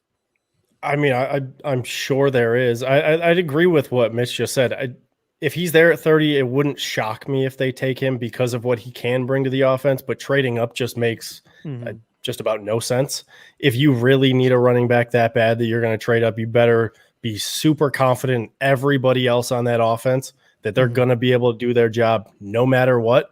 And I'm just not sure that they're there yet, especially obviously with the offensive line. I will say, if both Najee Harris and Etienne were there at 30 and they went Etienne, I'd be very disappointed because I think Najee Harris is just plain and simple the best running back in the class. And I think Etienne gets a lot of hype because he played at Clemson and he got a ton of yards. And I know Najee Harris obviously played at Alabama. He won the national championship. But I think a lot of times running backs from Alabama, you if there's another good back in the class, sometimes they're just like, maybe don't go because you have, Trent Richardson, I think it was, from Alabama. He was supposed to be the best back. And then after that, you see kind of sometimes people fade off a little bit on them. But he just does everything well. And one of the comments, I think, was pass blocking for running backs. He is so much better than Travis Etienne at pass blocking. He's really good catching the ball out of the backfield. He's obviously really good running the ball. I made the comparison on our show. He is Fred Jackson at his peak, if not even better, and that's right off the bat. So if they were going to go running back, I hope it's Najee Harris, but I would understand either one. I just don't – it's not my personal preference. Ryan, my question to you, Etienne's got the trait that we're looking for. He's got that game-breaking home run speed. How do you weigh the trait that Travis Etienne has versus the all-around ability that a Najee Harris has, who doesn't have that breakaway trait? I don't think running back is becoming a position like wide receiver where I don't know if there's no rhyme or reason to it, but you look at guys drafted in the first round that you look at guys drafted in the first round and you look at guys drafted in the 5th round and you can find guys with similar production and similar skill sets, and it doesn't make a ton of sense to me, especially when they've already invested 2 years of drafts and running backs and they have a home run speed guy in Matt Breida. So it doesn't make a ton of sense to me. If you really want to add another guy with similar traits to that, go later in the draft. Maybe Javonte, if you really want that, maybe Javonte Williams from UNC falls. Maybe the other one. Go for the other one, Michael Carter, whoever it is. But you can find running back talent all over the draft. Like look at across the league where all these people come from. Where all these different running backs come from. They're not all 1st round picks. So I really, in general, have a hard time getting behind 1st round running backs. But in this offense, and I know you subtweeted it for me, at me, Judge, with that take. Completely unintentional. Kind of messed up. I thought it was some stranger I was subtweeting, and turns out it was friendly fire. I know, friendly fire, but he does it a lot. It's just for the type of offense we run, a 1st round running back just doesn't do it for me. Casey, what are your thoughts on running backs in the 1st round in general? I'd love to just hear what you have to think about taking a running back in the 1st round. Okay. Well, I mean, Ryan hit it on the head. Like, you can find good running back talent later on in the draft. And you're going to have a lot of people who say, never seen Najee run out of a crowd or break when the hole is not big. Okay. So Ryan hit it on the head. He said you can find running backs later on in the draft, and you can. You absolutely can. And I think people get so hung up on the fact that, they get the title the first round. Oh, he was just a third round running back, or he was this, or he was just that. I mean, come on now. The Bills are interested in a good player. Like, that was the tweet, essentially, right? So I'm not buying it. It's smoke all day long. Like, let's be real. They're not trading up to 20, right, to grab a running back. If they're trading up to 20, they're grabbing a good offensive lineman, one that I got buried on Nap's podcast, and then Judge turned around and said it on his live show. So, I mean, if they're going to do something, they're going to do that. They're not going to take a running back. In fact, I am a betting man, and I say only one running back goes in the first round, and it's not Etienne. So interesting. I like that. Yeah. Time out. So I have. We can take a break. I have no. Like, this is just. I need a second to digest. So we have actually had, like, this is now like the 15th different scenario. We're trying to think who leaked this information. Who leaked this information is what we're trying to figure out. So far we have thought that maybe the Steelers are leaking the information to try to get the Jets or the Jags to take ATN so they can get Najee. We're thinking maybe the Bills have leaked the information so BPA can drop them. We are at one point thought that maybe, Bill Belichick had some cameras inside Terry Pagula's yacht, figured out the Bills were zeroing in on Travis Etienne and wanted the Jets and the Jags to know. But this is a good point that you just made. Maybe it comes from ATN's agent. Maybe ATN's agent is reading the tea leaves. Oh, yeah, because he's not going to be drafted in the first round. He's not going to be a first round pick. He's going to be a high second round pick. He's not going to get that fifth year. He's not going to get those guarantees. Maybe this is something that Travis Etienne's agent has leaked as a way to raise his draft stock. So there's just another, man, it is smoke week. It is smoke screen week. And it's a smoke show up in here. We are all. It's Kyle's mom up in here. You know what I'm saying? Jeez. You gotta back up. You gotta back up. Jeez. We have a comment here from Jason Suggs. This is a fun hypothetical. Karen, I'm sorry. It's a fun hypothetical from Jason Suggs. He says the big question is who gets traded if we draft Etienne or Harris? Like, who goes and for what? I think he means in terms of Zach Moss and Devin Singletary. So Kendall, I'm gonna put this one to you first. If the Bills do pull the trigger on a running back in the first round, who goes? Well, I think it depends on which one you draft. If you're drafting Harris, I think it's probably Singletary. If you're drafting Etienne, it's probably Breida just getting cut, honestly. But I think the reason that I'm saying Singletary is because he has one less year on his rookie contract, where Zach Moss has an extra year. That's really the only reason. It's not like one's better than the other, but it's like, they're both neck and neck right now. They both have a lot to prove to us. And that's the only reason we're even talking about running backs right now, because no one's dead set on them. Yeah. The comment section is pulling Singletary here and thinking it's not that obvious. It's really not. I'm about to say, does anyone here, and I guess Casey says, raise your hand. Anyone here disagree and think it could be Zach Moss on his way out? If Najee Harris is drafted, potentially, yeah. Najee would become the power back. Yeah. In theory. I like that. So why would you get rid of the guy who's known to be more shifty, and Zach Moss is supposedly the power back of that duo? If you're going to draft Najee Harris, I think it's just a no-brainer that if one guy has to go, then it has to be Zach Moss, because there's just not as much room for him. Also, we've seen Singletary produce. It's not like he's just been a no-show his entire time. Even last year when he didn't have as good of a season, his average was still relatively good. So I don't know where all the hate for Singletary is coming from. I get it a little bit in the pass blocking aspect of the game, because he needs some work there. But like he runs the ball fine when he gets his opportunities. He was what's the value? Not fake from Lone Wolf here. No one gets traded. Yeah, I mean, that's what I said. What is the value? Yeah, that's correct. Yeah, what's the value? Like, what are you going to get for Moss? Like a sixth or a seventh? Is somebody really going to trade a fifth for a second year running back? Coming off an ankle injury, like a pretty severe ankle injury. Apparently, you could throw Devin Singletary in a trade to get rid of a first round pick, according to somebody I saw on Twitter. You could. Hey, I've lost ever since I started being like very, very, very sarcastic. I've lost like 7 followers on Twitter. Like I'm Yeah, I think I taking a hit lost. right I think now. I lost a Yeah. couple today. People don't understand sarcasm. Boy, Right. people are just jumping ship real quick. It's probably because I'm on Nap's show. Check us out every Friday morning. Matt Breida was also brought up. I think the reason why Matt Breida is not part of this conversation is because he's on a 1-year minimum deal. And I think also I think as a GM and stuff, like even if someone wanted to trade for Matt Breida, like that's the thing. That's the kind of thing where you got to like pick up the phone and call Matt Breida and be like, listen, Matt, we got a trade offer for you. We just drafted Najee Harris because we thought he was the best back available. Like you don't just snap your fingers and trade the guy because I feel like that is going to ding your reputation a little bit. Yes. So if anything, Matt Breida stays and Matt Breida either gets cut, goes somewhere else, or competes in training camp and then gets cut and goes somewhere else.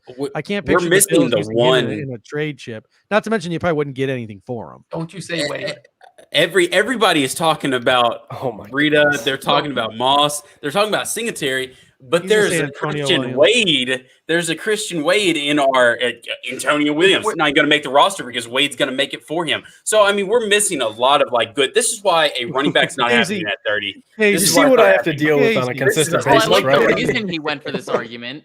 Well, I'm just saying it's not going to happen. We have Christian The Wade on NFL. our roster right now. Like it's just not going to happen. We have the best running This back is why you in the lose AFC followers. East. This is why you lose followers. But in all seriousness, I've though, got enough. for Christian Wade, in all seriousness, for Christian Wade, though, for that Christian Wade conversation is the NFL extended the program which he's in for another year. So he can actually make Lone Wolf. He's joking. No, This I'm is not. why he loses. Christian Wade Stan Club does not Hey, need look, to be riled look. up, Casey. Do y'all know that Christian Wade liked my tweet of me saying Christian Wade goes zoom zoom on Twitter? And I was at work and I was like, wow, this dude liked my tweet. Like he is pissed. Like he's big mad knowing that I'm making fun of him. So I respect him. He's not gonna make the roster. He can be on the practice squad as the 11th man again. That's all I'm going to say. Yep. All right. He goes So zoom. another thing I wanted to bring up this evening is there was an article that was dropped on thebuffalofanatics.com today by our very own Ryan Sullivan down here about the Buffalo Bills and the possibility of trading up. Ryan, talk about that article a little bit and some of the options that the Buffalo Bills have if they're looking to trade up in this draft, whether it be for a running back, whether it be for JOK, whether it be for Casey, put some liquid in your mouth when I say this. Take a sip. For Tevin Jenkins. Yeah, so I guess some of the teams I looked at, there was 4 teams I looked at trading up with, and one was, do you want me to go through all of them or just give a couple? Just give us a cliff note. Okay, so basically the teams I looked at trading up for were teams that, would benefit, would have some sort of long-term benefit, or they lost a bunch of picks, or they're in rebuilding mode and they'd want pick. And I think one of the ones that really interests me would be the Colts, because you looked at that, that's a team that that just gave up a bunch of trade assets for a super questionable quarterback, and they're going to want to try to recoup something as they try. They're in a really weird spot right now, and you got to think they'd want, they need a tackle, and it's a super deep tackle class this year, so they could probably move back to 30 and still find someone who can start a tackle.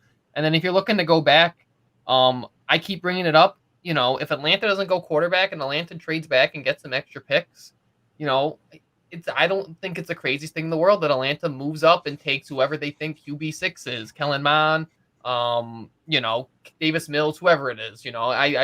We've seen crazier things happen where dudes trade up and get quarterbacks way too high because of that 5th-year option. Or I know we talked about on our podcast on Sunday that I think Dallas would be a team that just lost Sean Lee to retirement, and might be a team that if Xavier Collins is sitting there, Jerry Jones loves to make a splash. Jerry Jones may be looking to trade up, and he trades all the time too. That's a good one. Exactly. So I think for me personally, I know that there's been a lot of talk about, well, if they get all these picks, they won't all make the team. I don't know how much I buy that, because, even if they don't make all the team, how often do dudes get cut and and go and sign somewhere else? So let's say we draft 8 guys. How often do those guys who get cut get signed somewhere else? They don't. They end up back in Buffalo. And with expanded practice squads, and the protected all the changes they made last year that are sticking around this year, I don't think. And with Josh getting a super mega contract in this offseason, I'd rather get more bites of the apple on guys on cheap contracts that you can develop in house for 4 years.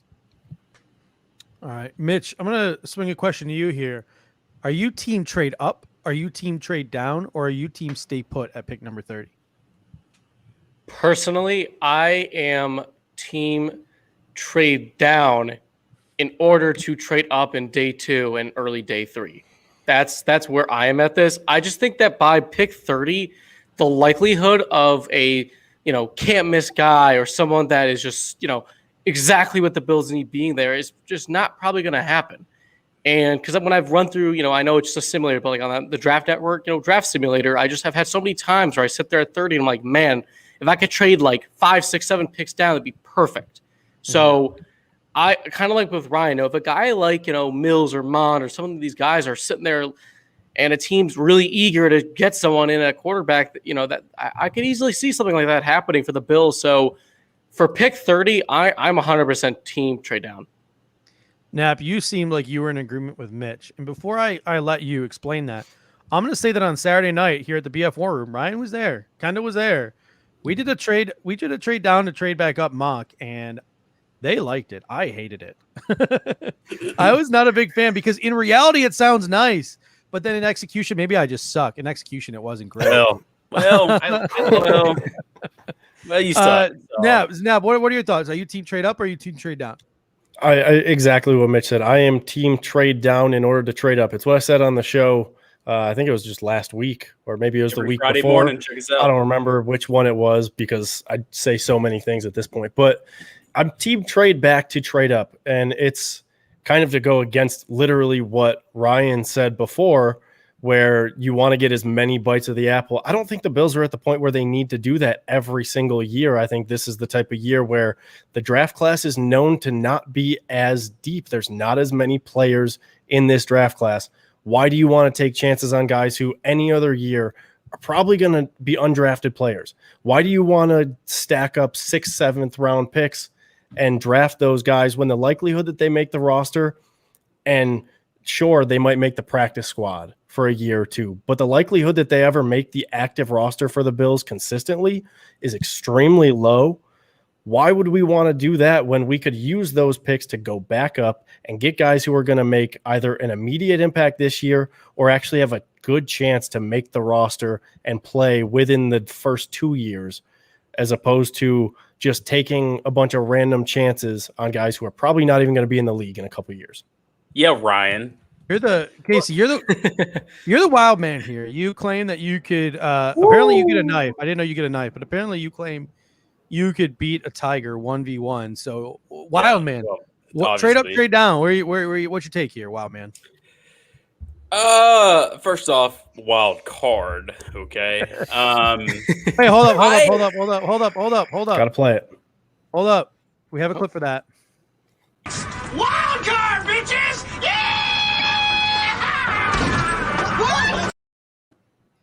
And this is honestly fairly new to me. This is Why is that me to a T? Well, that's what his entire character is. Yeah, what's upsetting me? What's upsetting me right now? What's upsetting me right now is that wild card is my role on this show, and I can't even be the wild card today. I gotta be the adult in the room. So trade up or trade down, Casey? What do you got here? So, in all seriousness, I swing both ways. I like it. I like the way you think. It just depends. It honestly depends on what I'm thinking, because if you have a guy, like if you're in the Bills, war room, and I want this guy, I'm going to get your guy. You know what I'm saying? But if, say, and me and Nap talked about this every Friday morning, check us out. We talked about it. We said, hey, look, it's not going to be like we want this guy, and no one else. You have 5 people. You have a handful of people that you really want, right? And they all score about the same to you, okay, right? If they are not available for you, right, and you have somebody call in, you're like, you know what? We have more people in later rounds where we can actually trade back and we can go and get that. Let's just go ahead and trade back and get maybe a 3rd and a 4th rounder, right? But, like I said, I swing both ways. If they honestly have a guy that they really, really want, and he's in that 20-25 range, trade up. Go get your guy. Because like Knapp said, why are we going to get 8 people on our roster, 7 people on our roster? We don't need that many people, right? Do we really have that many people that we're relying on rookies to immediately make an impact? Like, I understand special teams and depth and stuff like that, but do we really need that many people? So if you have a guy that you want in that 20 to 25 range, go up and get him. But I can see it going the other way as well. So wild card. I'm a pretty big fan of that as well. And like, I think a lot of people assume when they hear trade up, they think like Jeremiah Owusu-Koramoah or one of the corners. But again, your guy, Tevin Jenkins, to me, Brandon Bean said, we're not just drafting for now, we're drafting in the future. Tevin Jenkins is the guy. Tevin Jenkins is the guy you can draft right away to be your starting left guard or right guard. He is a guy you can draft right away. And while he's starting at left guard or right guard, he can also be your swing tackle in case of an injury to Deion Dawkins or Darrell Williams. He can be a long-term replacement for Darrell Williams at right tackle. And if you really think about it, once his rookie deal comes up, if he's on a 5-year rookie deal, Deion Dawkins is going on to his 3rd contract. So if you don't want to give Deion Dawkins a 3rd contract and you feel like Tevin Jenkins can switch over to the left side, you just got yourself an immediate starting guard, a future starting right tackle, and maybe a foreseeable future left tackle in a Tevin Jenkins on his 2nd contract. That is an insane value. And that's something that might be worth a 1st and a 5th, or a 1st and a 5th and a 5th next year, or something of that nature, if you really believe in that player like a Tevin Jenkins. So I like that point. A lot of people are better than Feliciano, Dwayne. You guys and your hate for Mongo, man. It's not that I hate him. It's just that those are facts. Are those not facts? He's mediocre. He's aggressively mediocre. He's an average guard. We don't use the word mediocre here. We use the word replacement level. He is a replacement level. He's aggressively replacement level. Is that because we're trying to sound smarter than we are? Yes. Cool. Just wanted to make sure. All right. Facts, not feelings here. Here's my next question to you guys, and I'm going to go around the panel here. Who is your betting favorite at pick number 30? Like the guy that I know you're the betting man here, Casey. So if you had to put $1,000 down, right? Somebody put a gun to your head and said you got to bet $1,000. Nobody's got to put a gun to Casey's head. He'll just do it. But that's not true. If somebody said $1,000 on this, you got to put $1,000 of your own money down. Who are you most confident the Buffalo Bills will select either at 30 or in the 1st round? Kyle, I'll start with you. Who do you feel most confident in at pick 30 and why? So I'm actually going to say I should allow Casey to have this one because my answer is probably going to be the same as him. Do you want to start it together? You can have the same answers. How about you guys go at the same time? And we can see if it's the same time. Yeah. 3, 2, 1. We'll see if it's the same guy. 3. Yeah, we'll give it a go. 2, 1. Asante Samuel Jr. Yeah. See, and that's why I wanted to give it to Casey because he's the guy who's been pounding the table for him. Sweet. That's so real sweet. I'll let him talk about him because he'll do a better job than me. But that's who I would pick. I don't know, man. I can write it better than I can say it, and that's the truth right there. But I mean, Asante Samuel Jr., he's met with him twice, so let's just go ahead and get that out of the way. But a lot of people will look at him, yep, Asante Samuel Jr., ASJ, let's go, right? But a lot of people will look at him, they'll say, hey, his height, he's not there his height-wise. Raz score is huge this offseason. I've never seen it bigger this offseason, but his Raz is not there. But then again, you flip on the other side of the field, and I compared him to Trey. So Trey White, they had very similar RAS scores. In fact, it was almost looking in a mirror when you looked at it. If you replaced the name, no one would have known the wiser, right? A lot of people will say that Asante Samuel sits in man a lot, and that is true. He does do a lot in man, but his reaction time and his ability to go into that zone and react very fast to a zone coverage is top notch, right? And that's one of the issues that we had with Levi Wallace was that he's a bit slower. Right, his reaction time is a bit slower, right? So if you just replaced Asante Samuel over there, you got him. He's an outside corner, and worst case scenario, he turns into a slot corner, right? So I get it. I'm here for it. I'm ready for it. Mitch, who's your betting favorite at pick number 30? So I was also going to say Asante Samuel Jr. And had I known that Casey and Kyle were going to say, I would have joined in on that little, moment of unity there, whatever that was. But I'll agree with Randy Hardman though, who commented this because I said this on our last podcast on the 585 report. I'll go with Joe Tryon, and I think that Joe Tryon, although some people think maybe is he a 3-4 outside linebacker, I made the argument. I think that the Bills could use some real athleticism at end because how many times during the season did you see Addison and Hughes like back into coverage, covering the flats. So I think having some athleticism there would be potentially a really good thing for the Bills. And I think he brings what they need. He's a good pass rusher. He's good against the run. He has the size that they like with, the long arms, the height.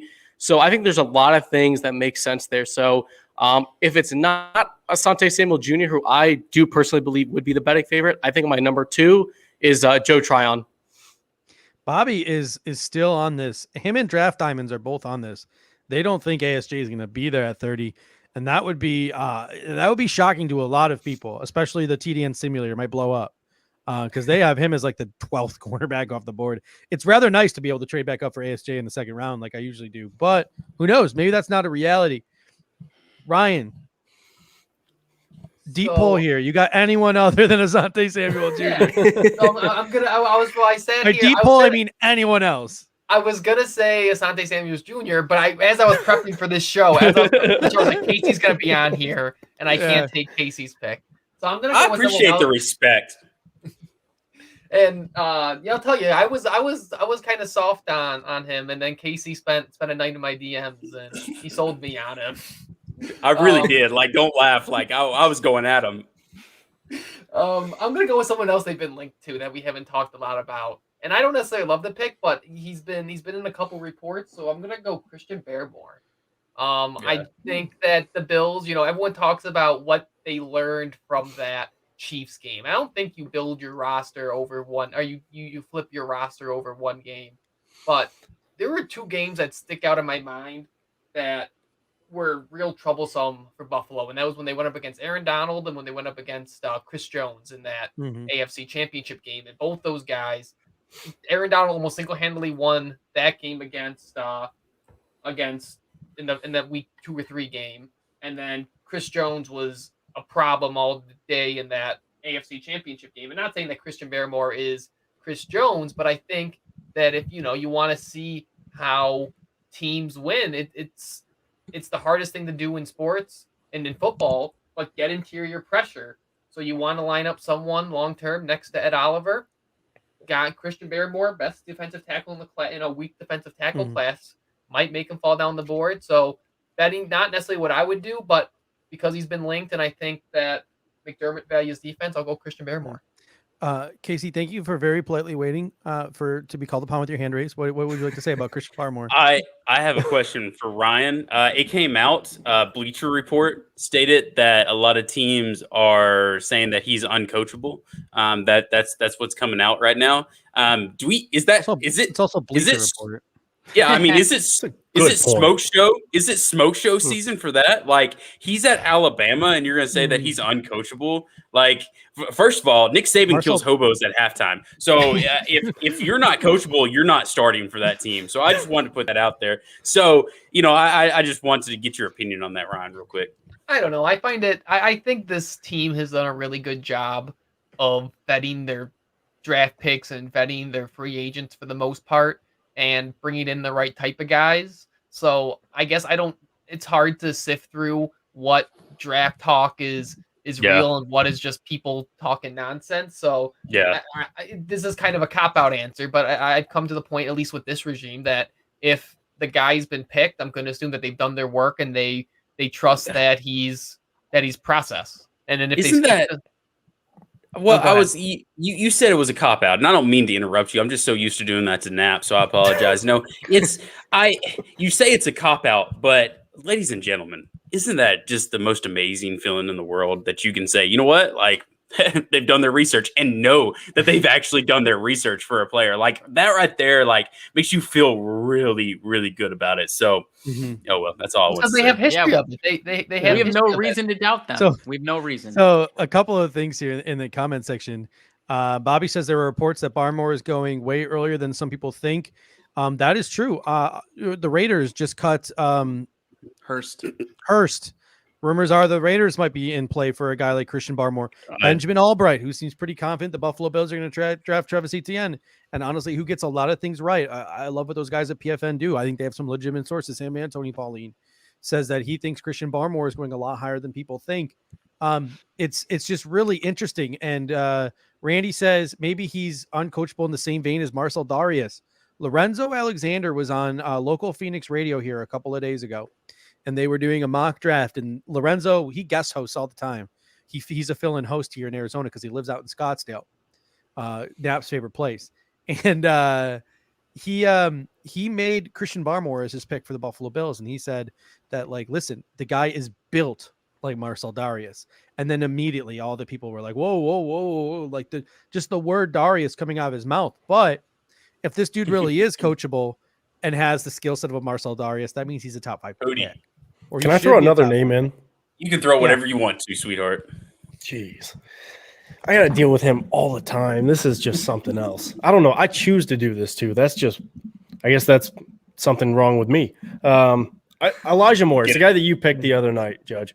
It's because I want to just do something different. A guy that I really like, but if he's there and he's one of those guys that, like, he could go earlier, he could also fall a little bit later. Like, you don't really know, but he's in that general range. But I love the idea of just constantly replenishing the wide receiver talent. Why are we worried about bringing in more talented guys because we drafted Gabriel Davis last year? Why are we worried that if we draft a wide receiver early that, oh, that's the end of Gabriel Davis? Because if that's the end of Gabriel Davis, that bringing in another guy to compete with him, if that's what does him in, he wasn't the guy that we thought he was to begin with. Same with every other guy on the roster. So why would we not want to just keep bringing in more wide receiver talent when we just love throwing the ball to wide receivers? We've proven that. Josh Allen's proven that. It's a wide receiver centric offense. So Elijah Moore, and he can play slot. He can play outside. He is oddly enough very good with contested catches. So it just makes sense. That's one of the guys where when Brandon Beane said, we're going to think not just about now, but think long term, and we're going to take the best player available at 30. If the best player available is at 30, like, we're not really too interested in the trade back. Elijah Moore was the immediate, like, name that I thought of in that situation. But I just pulled up. So this is the Athletics' Bob McGinn, and this is his annual must-read series of quotes and evaluations from anonymous, aka pussy scouts around the league. I hate anonymous quotes. I can't stand them. But this is what Christian Barmore.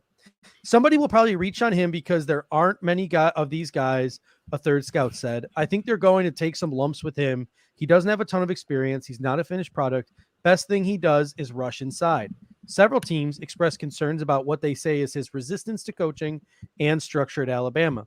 He's benefiting from a guy who played there, or he's benefiting from the guys who played there, said a fourth scout. He's just a big guy who doesn't make plays. At Bama, they rotate guys like 80-20 or 70-30. This guy, it's like 50-50, where he's in and he's out of the game. So that is what the Athletics' Bob McGinn is hearing from anonymous scouts about Christian Barmore. So I was going to throw Christian Barmore's name out there. But another thing I want to think of is, like, are we overthinking this pick here? Like, Asante Samuel Jr., who's probably not even like one of the top 5 corners on the board. Joe Tryon, who up until recently wasn't a first. I'm just saying, like, God bless. You just made men of you for life. There is a guy sitting on who's probably going to be sitting on the board at 30 that I think a lot of people are resistant to talk to because of his injuries, but it's another Florida State guy, or former Florida State guy, in Landon Dickerson from Alabama. I think that he's a guy that Joe Biscaglia and Matthew Fairburn have been on early and often in their Buffalo beat and with their reporting at the Athletic. This story has stuck with me all off season. And that's the story Matthew Fairburn shared on their podcast about how Sean McDermott told him that, back when he was at Carolina, they had a center named Justin Hartwig, who was a very good center in the National Football League. Ryan Khalil was on the board, and they just could not pass up on Ryan Khalil. So they took Ryan Khalil. Within a year, Justin Hartwig was off the roster, and Ryan Khalil was their starting center for the next decade. So maybe we're overthinking it here, and maybe it's just that processy, tough as nails, solid interior offensive lineman, not the splashy receiver, not the splashy running back, not the number 2 corner, because we know that Sean McDermott thinks he can coach up those corners, guys like Dane Jackson, guys like Levi Wallace. Maybe it is. And, Jason Suggs says it's Cody Ford insurance.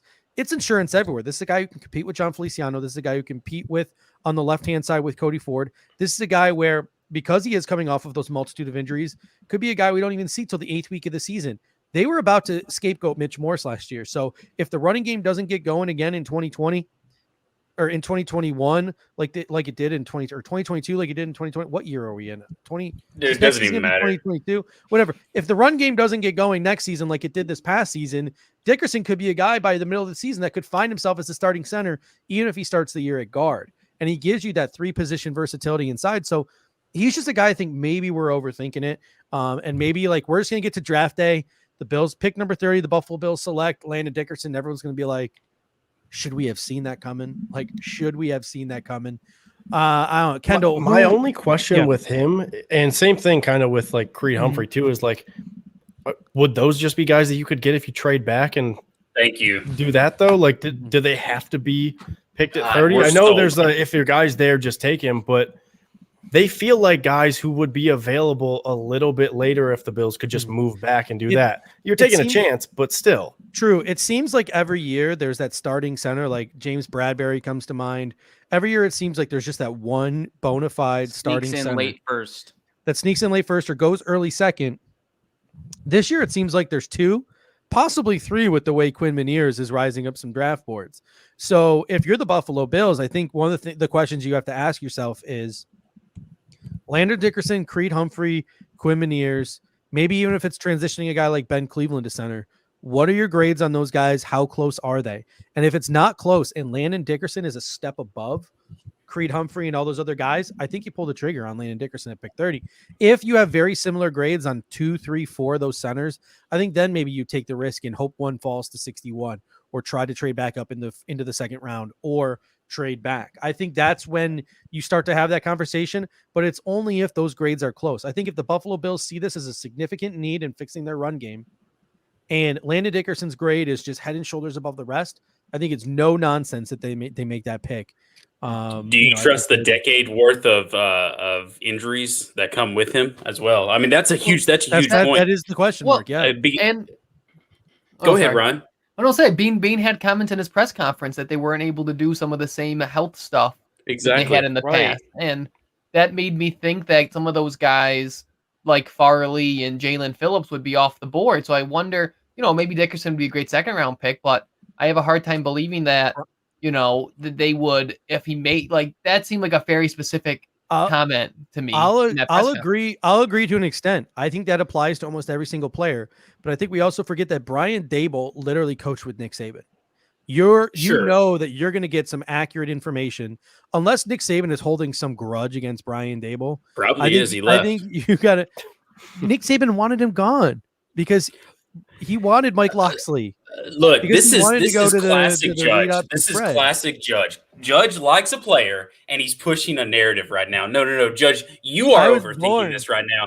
You are overthinking this. You want Landon Dickerson, so right now you're like, guys, we're overthinking it. Landon Dickerson at 30? Look, he's not going to get picked at 30. I bet $10 to Judge's favorite charity. I've got a daughter on the way, my man. Have you right now I'm recording literally my laptop's on a box of diapers. Like, don't come at me, okay? Don't come at me. But I bet $10, Judge, to a charity of your choice, right? That's whatever the charity is that helps all the displaced tigers from Tiger King. That's done. I will donate to a tiger charity for you, Judge, if he goes at 30. And if he doesn't go at 30, you need to donate to St. Jude's here in Memphis, Tennessee.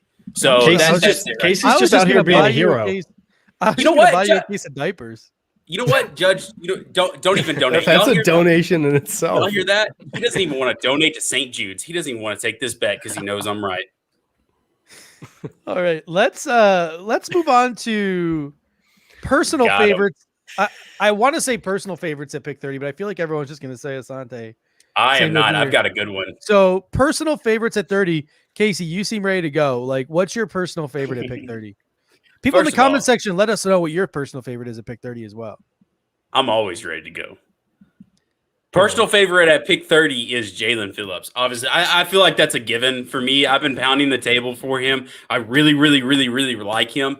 The opposite of what I said about Landon Dickerson with the injuries and all that good stuff is, I think the dude's ready to go. And I honestly want to go out and say that Jalen Phillips is going to have one of the best, pro careers of this draft class when it comes to defensive end. The dude's he's a stud, and if he falls to us, please draft him. Just please. I would like Jalen Phillips over Asante Samuel Jr. So I said it. Interesting. I'm going to add another corner to the mix. Is because we talked about this when we were doing our top 5 players. I think a lot of this depends on who do you think is actually going to be there. I don't think Jalen Phillips is going to be there. Just throwing that. He's going to get drafted early because he has those NFL traits. And I think a lot of the corners that people want are going to get drafted earlier too. So when I look at a guy who's right around that range, Eric Stokes is a guy who pops out to me because he has that speed and size combination that allows him to play man as well as zone. He could stay with wide receivers. And I've said this before, but he's played against SEC wide receivers. He's played against some of the better wide receivers in the draft. So he has the experience going up against those high-end top talent wide receivers. Why would you not take a chance on a guy like him? Because a lot of the other guys, like Dwayne just said, don't overlook Greg Newsome 30. He's a guy you're probably going to have to trade up for, most likely. Asante Samuel, we don't know where he's going to go. I do. A lot of the other guys, like Caleb Farley, he would be an awesome pick, but we have no idea what the Bills are thinking because of his injuries. If his injuries weren't there, he's probably gone in the top 15. So the really, really good guys at cornerback, they're probably going to just be gone before the Bills can get to him. So why not look at a guy who's maybe you're reaching like a couple of picks, but at that point, that's not that big of a deal. All right, Mitch, who's your personal favorite at pick 30?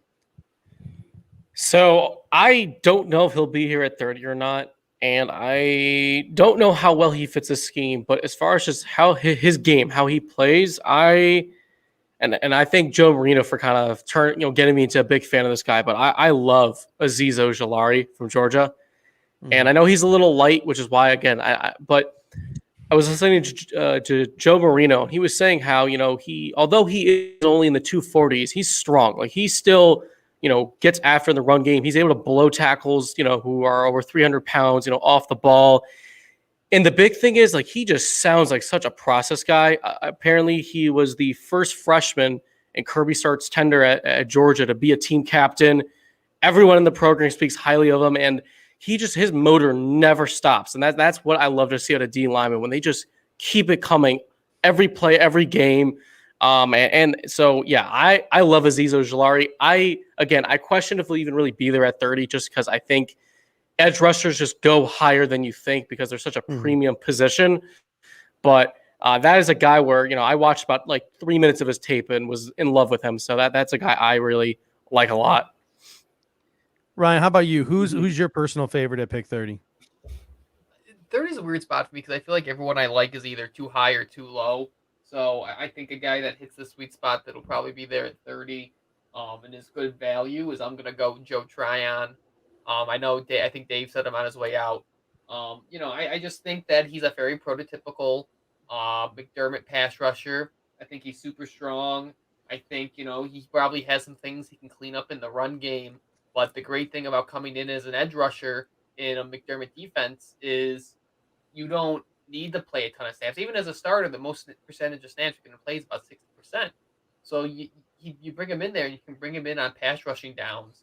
And, if AJ Espinosa can take that step this year, and then Joe Tryon is another size, now you have two guys going forward for at least the next 4 years that you can bookend on either side of those lines as super solid pass rushers, and hopefully guys that can play the run as well. Humber Lob wants us to stop drafting small people. I said Barmore. He's a fat guy, isn't he? Kendall, who's your personal favorite at 30? So this is a guy that no one's really talking about at 30, but I'm going to bring him up because I don't think he's going to drop to 61. It's Joseph Osai. If we're talking about Joe Tryon as a fit in this defense, that means Joseph Osai is a fit in this defense. People see him as a 3-4 outside linebacker. I see him as Jerry Hughes just trying to find a spot, and he's going to fit on the edge. His motor, his relentlessness on the field, his drive. He's a process guy, and that C on his chest at Texas says everything about him. Ryan hates that dude. Osai? I don't have an Yeah. issue with it. It's just I He have yawned at your pick, Kendall. I was watching his face the whole time. When you said his name, he was like, yeah. Listen, it's And then been he so started long. It's yawning. not a favorable pick at 30. Like, I mean, you see him on TDN slide to 61 sometimes. So it's like, oh, why are you even thinking about him at 30? If the board falls a certain way and there's certain people on the board, like, you know, there's bad boards out there where ASJ isn't there. Joe Tryon isn't there. Landon Dickerson isn't there. Elijah Moore isn't there. There's certain boards where it's like, okay, I'm looking at, Stokes, Jason Owe, and Joseph Osai. I'm taking Osai. That's just me. I just always get concerned with, and you know, guys have made the jump, but you know, I guess my one, and these guys who's produced, but I'm just always concerned with taking guys who played a certain way in college and projecting them to play 4-3 in the NFL. Hey, that game where he's getting pushed by Tevin Jenkins, he was also pushing Tevin Jenkins. So that game is double-edged sword. Don't just watch Jenkins' side of it. He was making Jenkins look like a little boy on some plays. Oh, I'm serious. Go back, watch that tape. He was giving him the hand. Don't you come at Kendall. He's coming back with some fire. I've watched that Texas Oklahoma State game too many times. I'm ready for the smoke, guys. I'm ready for the smoke because I'm going back to one of my Bring on the smoke show. Favorite. Here we go. At Big 30. Javon Holland, the safety from Oregon. Just the look on Casey's face. This is a guy to me that push the narrative, Judge. Javon Holland, he's got the versatility to line up and do a lot of the stuff in the nickel. You know, he's a really good athlete. He's got those loose hips. He's the way he turns on footballs, the way he turns on routes, the way he mirrors guys is really good. And, you know, he's got some upside to do a lot of different things with him, whether it be at safety or in the slot. And I made this comment when we were talking about what if Trayvon Mulrig slips. Sean McDermott loves safeties. They're important to his defense, whether it is Jordan Poyer and Micah Hyde. And I know we just extended both of those guys, but they're not going to be here forever. And one of them could possibly finally one of these years suffer an injury that puts them out for an extended amount of time. Knock on wood. Dean Marlowe, that safety blanket is gone now. It is very much just Jaquan Johnson and Josh Thomas. So depending on Jaquan Johnson's development, I'm honestly convinced the Buffalo Bills are going to add a safety of some variety in this draft. And a guy like Javon Holland gives you a lot of different options. He can play the nickel. He can play in dime situations. He can be a third safety in 3 safety packages. He can come in and play straight safety if there's an injury. And he also gives you kick return, punt return flex. The dude's a really good athlete. He was a really highly sought after recruit for his athletic abilities, including his return abilities. So Holland, for me, checks so many boxes, and the Buffalo Bills met with him. Somebody said, who the F is Josh Thomas? UDFA last year out of Appalachian State. He's the only safety left on the roster. I think he was recalled for like 1 or 2 games this year, but Javon Holland for me checks a lot of boxes, and I'm going to piss y'all off even more. And I'm going to go Thomas Berksley needs my weed. Well, you think that pick was high. I'm going to go with my next one. That's Brady Christensen from BYU. Mormons don't smoke weed, right? Mormons don't smoke weed. They don't drink, so they might as well smoke, right? I mean, it depends on the Mormon. Yeah, it does depend on the Mormon. Well, let's ask a question. Let's go to the phones. Brady Christensen's another guy. Again, that swing tackle position, we mentioned it in the first hour, left tackle, right tackle. One of them goes down. That is extreme. That's an extreme level of concern for me. Brady Christensen's another. Well, the thing with Spencer Brown is, and I'll tell you why I have Brady Christensen higher than Spencer Brown right now. I like Spencer Brown's upside. That RAS score, that athletic upside. That's my God. Spencer Brown. Spencer Brown's RAS score is a 10. Listen to me. Spencer Brown's RAS score is a 10. That's okay. Casey, I'm using his RAD score to prop him up. To me, Spencer Brown is this year's Titus Howard. He is that raw, small school prospect that could probably come in and is athletic enough to start the National Football League from day one, despite his lack of experience. Spencer Brown is a very good tackle. I question it with his size being as big and tall as he is, whether he can play on the interior, which is why I would prefer a guy like Brady Christensen, who's got that guard tackle flex. You know, he can play both. If somebody gets hurt, you can play him at tackle. If they stay healthy, you can play him at guard. That's why I would prefer a guy like Brady Christensen at 30. I think Spencer Brown's a better player. I think so. You like more flexibility on your offensive Yes. line instead of just drafting a true right or left tackle or whatever. Because I'm on it. I just think that we're one injury away of Deion Dawkins or Darrell Williams from starting to question whether this offense could be good enough to get back to the AFC Championship game. Yeah, If we which have is to go why to- I like Spencer Brown in Mhm. '93 as insurance at the right Yeah. side.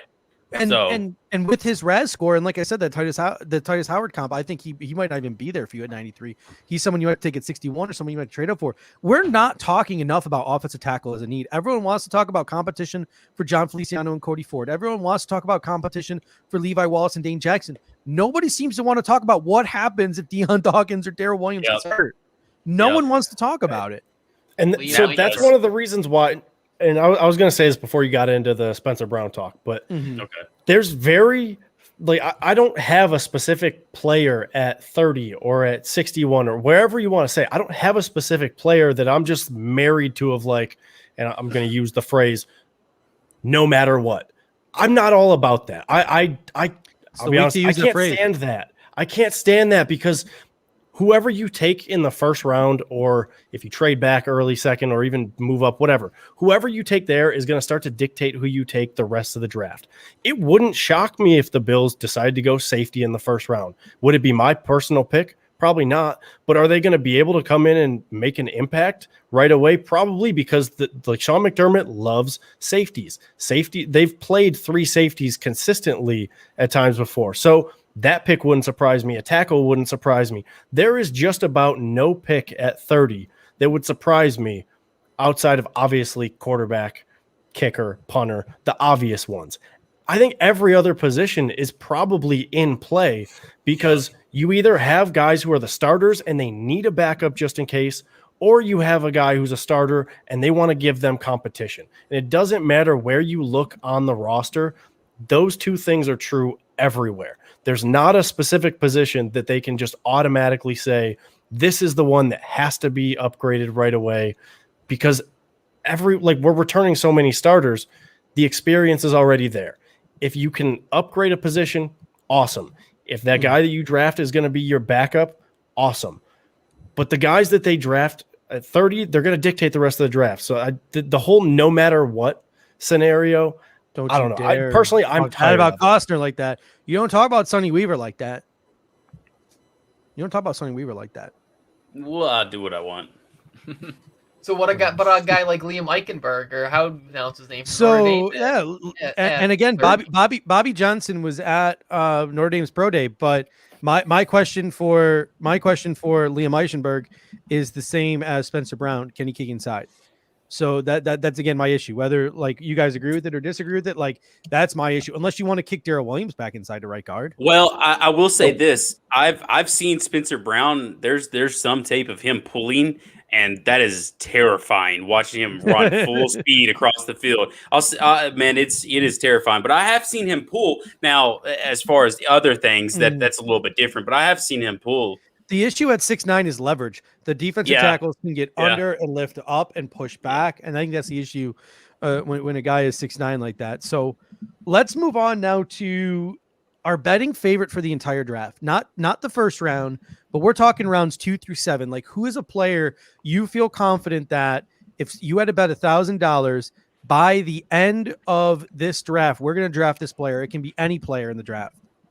Who we going with? Kendall, we'll start with you in the bottom hand corner. What's a player you're feeling 1,000% confident the Buffalo Bills are going to draft at some point in this draft? Look, this is easy money. One of these things is not like the other. It's Darren Hall. He's met with the Bills twice. He's met with no one else twice. This dude is going to be a Buffalo Bill. He is, honestly, Casey, you say Asante Samuel Jr. is the Trey White comp. I think your Trey White light comp is Darren Hall. It's Darren Hall. They're very similar. The two, I think there's a reason that they've looked at Asante Samuel twice and they've looked at Darren Hall twice. It's because they see the same thing in the two players. They can both play inside, outside, and they have that versatility built into their game. They're very technically smooth, and they know how to cover in zone. Interesting. Ryan, who's a guy you're 1,000% confident the Buffalo Bills are going to draft at some point in this draft? Casey, this is going to break your heart, but I'm going. Why is everybody? No, stop. Why is everybody immediately being like, Casey? I just want to let You're a you lightning know. rod, man. Casey, you're outspoken. You have opinions. We don't want to. We don't want to rile you. I'm going Raise your hand. Melifonwu. I'm going Melifonwu. That's because you're a Q's guy, and I can respect it. But he's a guy they've met with twice. Yeah. I think that, I know that there is a legitimate comp there for Trey White and Asante Samuels, but I think maybe one of the issues with this team was maybe they, if they want to guard tight ends, get someone a little bit bigger, someone a little bit tougher. I know, Steve, you've gone with, he's that Legion of Boom archetype. Give me someone with a little bit size out there, someone that maybe can project inside down the road. And I think, I look at him and I think he's someone that I think is a type of player that doesn't exist on this team right now. I don't think there's a Melifonwu type player on this roster right now. And I think he's a chess piece that McDermott would be licking his chops to use in a ton of different ways, besides just playing straight up boundary corner. Mitch, who's a guy you're 1,000% convinced can be a Buffalo Bill by the end of this draft? So I guess I'll say listen to the position I call him, because I don't know what to call him, but I'll say San Diego State DB Tariq Thompson. Not Darren Hall, but Tariq Thompson. Because this guy, he's a safety, but he can also play in the nickel. He's got the versatility, which we know that McDermott loves across the entire defense. He's very instinctual. I think this is a guy that could definitely contribute on special teams right out of the gate. And let's not forget, guys, Taron Johnson's on a contract year, and I don't see a path where he possibly gets re-signed by the Bills. I don't think he's worth the money. I don't think that they're going to shell out money to him when you got to pay Josh Allen and some other guys coming down the line. So you could let Tariq Thompson kind of, marinate for a year as your kind of backup DB, I guess, play some special teams, and then in year 2, come in and potentially be that starter at nickel right out of the gate. So that's a guy that I think makes a lot of sense for the Bills, especially, on day 3. I think there's a lot of value to be had there. Interesting. So we got 2 San Diego State guys. Mountain West. They got a good secondary, man. Who is a guy you're 1,000% confident is going to be a Buffalo Bill? I cannot wait. I cannot wait to run this video back when I pick the guy that is going to get drafted by the Buffalo Bills, and Steve has to put this on the Air Raid Hour Twitter page. Marvin Wilson, Florida State. I love that. Son of a bitch. I said that 2 days ago. I knew you were going there. You said it 2 days ago. This is another thing of Judge taking credit for me wanting a guy. Kendall, Ryan, weren't you there? No, Hey, I Casey, heard. the I posts heard are out there. Casey, the posts are out there. It's out there on social media. It's out there. Casey's been on this before you. I'm sorry. Okay. Yeah, all right. He's been on this for a long time. Come on All now. right. Come on now. I do like him. He's a 3rd rounder at best, I would say. If you can get him in the 4th round, steal. But I really think that he's going to be a Buffalo Bill by the end of the draft. And it would be perfect for us. Y'all want Shelvin, but Marvin Wilson, he's better than Shelvin. Like, hands down, he is. So, moving on. Nap, who's your guy? I feel like I can't have the whole rant that I just had and then pick somebody because I really have no clue who they're going to go with. Come on now. Don't be a cop-out. Who is it? Yeah, you got to pick something. Yeah, so I will. I'll give you a name at the end, but I don't think that there's any guy Casey's burner. I found Casey's burner. There's not a guy that I'm just like, he has to be in Buffalo. Yeah. Because, like I said, there's so many options of where the Bills could go based on how the 1st and 2nd round pan out that I have literally no clue. Now, I'm not as high on going safety early like Judge was, so I'm going to roll with a safety here. I'm going to go with Jamin Sherwood, and it's because he has the ability to do whatever you would need as that 3rd safety for the Bills. He doesn't have to be the coverage guy at all times, and that's not his strength. He's definitely more of an in-the-box safety. So you give him the opportunity to do that, give him the opportunity to cover tight ends. Not only that, but when we posted about him on the Nap Knows Buffalo Instagram account, he liked it. So he's my favorite guy. I'll roll with him. And that's crazy because I've tagged him in a couple of posts and never gotten a like. So he liked and followed. You. Wow, I'm offended. What a nice guy. I want him in Buffalo. Right? Yeah, and so he just he has to be in Buffalo. If I got to pick a guy, it's him. I'm gonna go with a guy that I think maybe we're sleeping on. When I try to think, like when I try to predict who like the Buffalo, I'm feeling confident the Buffalo Bills are going to draft. I look at places where Brandon Beane has been: Auburn, South Carolina, Florida State. Whoop whoop. I'm gonna go with Israel Mukuamu, the nickel corner / safety from South Carolina. I think he might be the one we're sleeping on. I mean, the Buffalo Bills went to South Carolina. There's somebody there that interests them. Was it so early on that their interest was in J.C. Horn? Is their interest in Sedarius Hutchinson? Is it in Shi Smith? My guess is that Smith and Hutchinson, while probably not bad, reasons to be there, weren't the reason they were there. I think the reason they were there would probably be Mukuamu and Horn. And once Horn started going off the board, probably Mukuamu. So I'm going to go with Israel Mukuamu, the nickel corner. But I like this one from BWT. Elijah Molden. Don't sleep on Elijah Molden, folks. Do not sleep on Elijah Molden as a nickel corner / safety. Don't sleep on him. Don't sleep on him. All right. We're going now from betting favorite in the entire draft to personal favorite in the entire draft. Who is somebody you need the Buffalo Bills to walk out of this draft with? Mitch, let's start with you. Who do you need the Buffalo Bills to walk out of this draft with? That's not a first round guy, a second to seventh round. So I have been recently pounding the table for this guy. I've totally fallen in love with him. I think that he's everything the Bills want. And that's Shi Smith from South Carolina. He's just my guy. I think that he is everything they like at receiver. He's a great route runner. He has good hands. He plays bigger than his size. He's good after the catch. And he's got some attitude. Like, he'll talk trash. He'll get in guys' face. He doesn't care. He kind of reminds me a little bit of like Emmanuel Sanders, kind of in that mold. And again, we've talked about it. Sanders is on a 1-year deal. Beasley's, getting up there in age. And this is a guy that could come in. I think he could take over return duties. He could be that gadget guy. So you could get him some snaps early on. And I just love his game. I think that he could be a really sneaky steal for whoever gets him in this draft. So I really hope Brandon Beane, can get this guy, because I think he's a 5th round, great value for sure. Ryan, who's a player you need the Buffalo Bills to draft? If you follow me on Twitter, I've been pounding the table for 2 months for this guy. Hunter Long, of course, tight end out of Boston College. He's my second best non-Kyle Pitts tight end.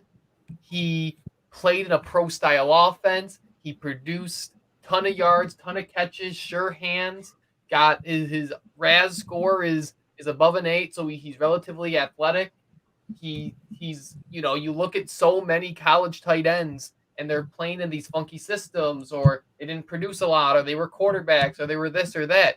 This is a guy who played real tight end in college, who produced legitimate numbers in college, and is getting overlooked. And you can plug and play him. And is he ever going to be a Travis Kelce? Is he ever going to be a Rob Gronkowski? No, but he's going to be a guy who's going to play 15 years in this league, putting up 500, 600, 700 yards a season, being a quality NFL tight end. Hunter Long, I need him. All right. Kendall, who's a player you need the Buffalo Bills to draft? So we've talked about him a lot on the Air Raid Hour, but I'm going to co-opt him as my own. It's Aleem McNeil. I think we've been doing a disservice to Ed Oliver for too long, and we need to get him someone that's going to eat up blockers, also help out our linebackers in Edmonds and Milano.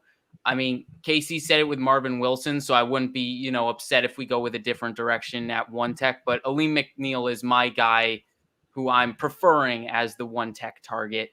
He's going to eat up blocks. He's even better than just the double team guy who's just going to eat space. He can actually beat those double teams. He can push that pocket. He can get after the quarterback too. So not only is he a run stuffer, but he provides upside as a pass rusher as well. Give me Aleem McNeil. If he makes it to the 3rd round, that's a steal.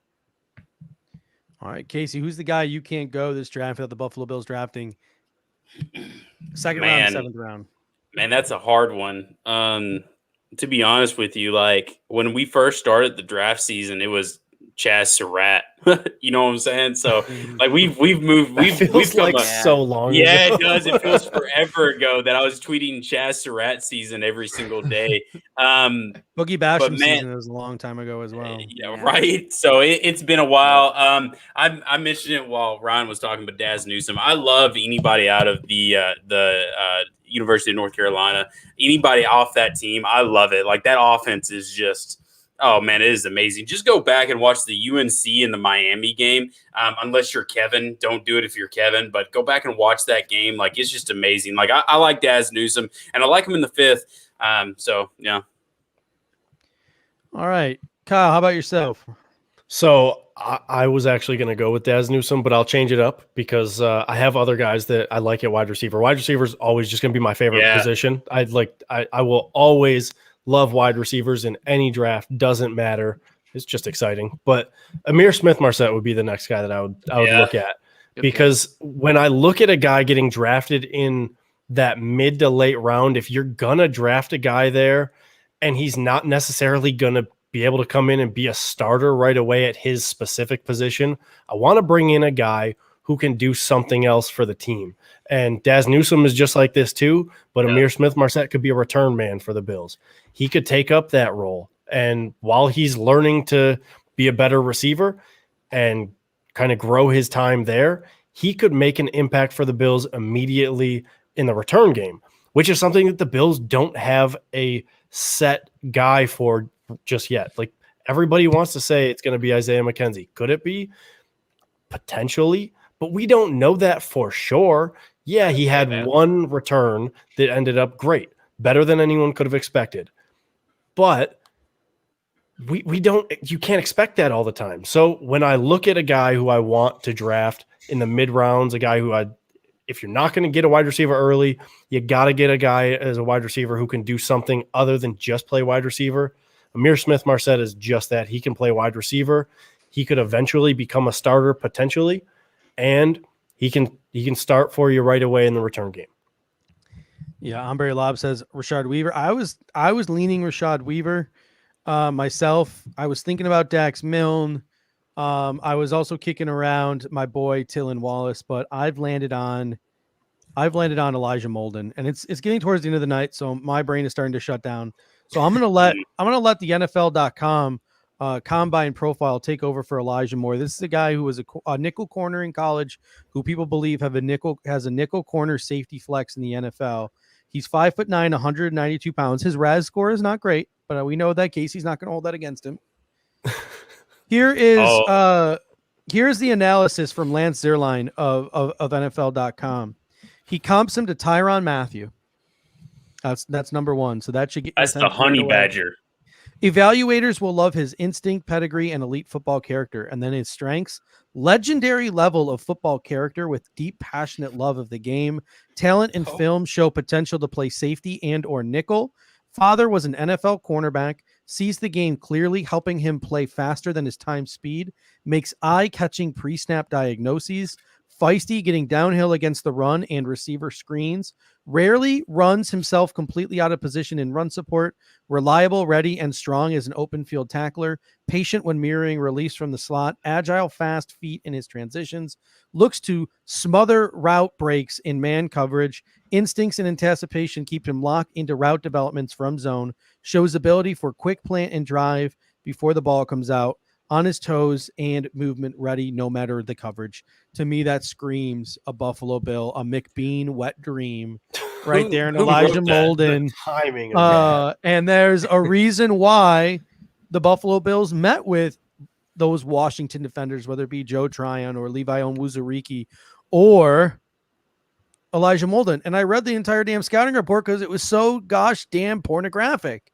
Well, I was about to say, whoever wrote that. I'm sorry that I last so long, Bobby. I'm sorry.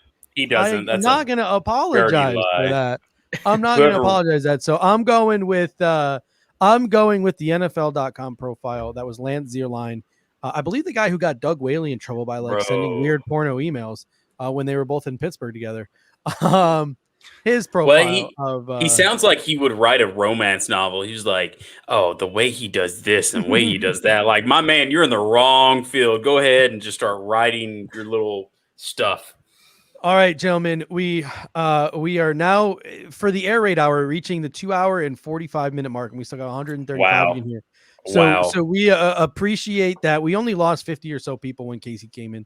So That's we can't true. really complain not about bad. that. But That's not bad. It's No, that's that's better than I've seen before. last but not least, let's go around the horn here. We will start with the Knapp knows Buffalo guys, and we'll start with Kyle Knapp. What's your one draft take that you want to share before draft day? One draft take that you got. It can be any take you want. Oh boy, any take? Don't be married to any specific player. It doesn't matter who it is. It doesn't matter how much you like them. It doesn't matter where they're going to be drafted. Don't be married to any specific player because the Bills have nothing that is a must-have need, and they can fill any spot at any point in the draft. So I think that's probably the biggest takeaway that anybody should get from me, because I literally don't know who the Bills are going to go and where they would ever consider it, because there's just not a specific place that's like a must-have or else type of situation. They can do whatever, whenever. I respect Ombre Lobs just continuing. Man, he's going in on me. He's Tyler Sheldon in every conversation. He's the best. He's gonna be really real do upset appreciate when that dude's undrafted and out of the league in a year. Oof. All right, Casey, what is your one hot take, or just take in general, or piece of advice? Kyle is more giving a piece of advice than a take. So even if you got some advice for the people viewing, what is your one draft take that you want to share before draft day? Invest in lumber. No, your one draft take should be. What are you laughing? That's a good freaking piece of advice. Yeah, but you brushed it off so quickly. Yeah, no, you're the draft take that You we never have. get used to. You never get used to it. Oh my goodness, I should have wore a cutoff. I'm sweating in this hoodie. So my one draft take would be that there's gonna be, and this seems so generic, so please bear with me. There's gonna be someone who falls, someone that we have talked about going in the top 15, whatever, top 10. They're gonna fall. There's only gonna be one. Yeah, there's only going to be one running back that's taken off the board. There's going to be a lot of quarterbacks. There could be 6 quarterbacks taken in the first round. There could be a ton of wide receivers taken in the first round. So there's going to be a ton of players that fall. So if we're sitting there, it's all about I am. So if we are sitting here and we're thinking like, hey, the Tevin Jenkins, where I got just absolutely murdered on Knapp Knows Buffalo, catches every Friday morning. I got absolutely murdered by Steve for saying that he could be available there at 30. There's going to be someone who falls, and we could get a super, super, super good player and not have to trade up and not have to trade back down. So that's my one thing. And I'm ready to get hurt again. All right, Mitch, what is your one parting draft take before draft day? So, I hope Brandon Beane's listening, because this is kind of a call to him, okay? But my hot take is Elijah Moore is going to be the best receiver in this draft class. Love it. I think we saw it last year. We saw it last year. Yeah, everybody. Yeah. Yep. Thank you. Feels good. We saw it last year. Henry Ruggs was all hyped up.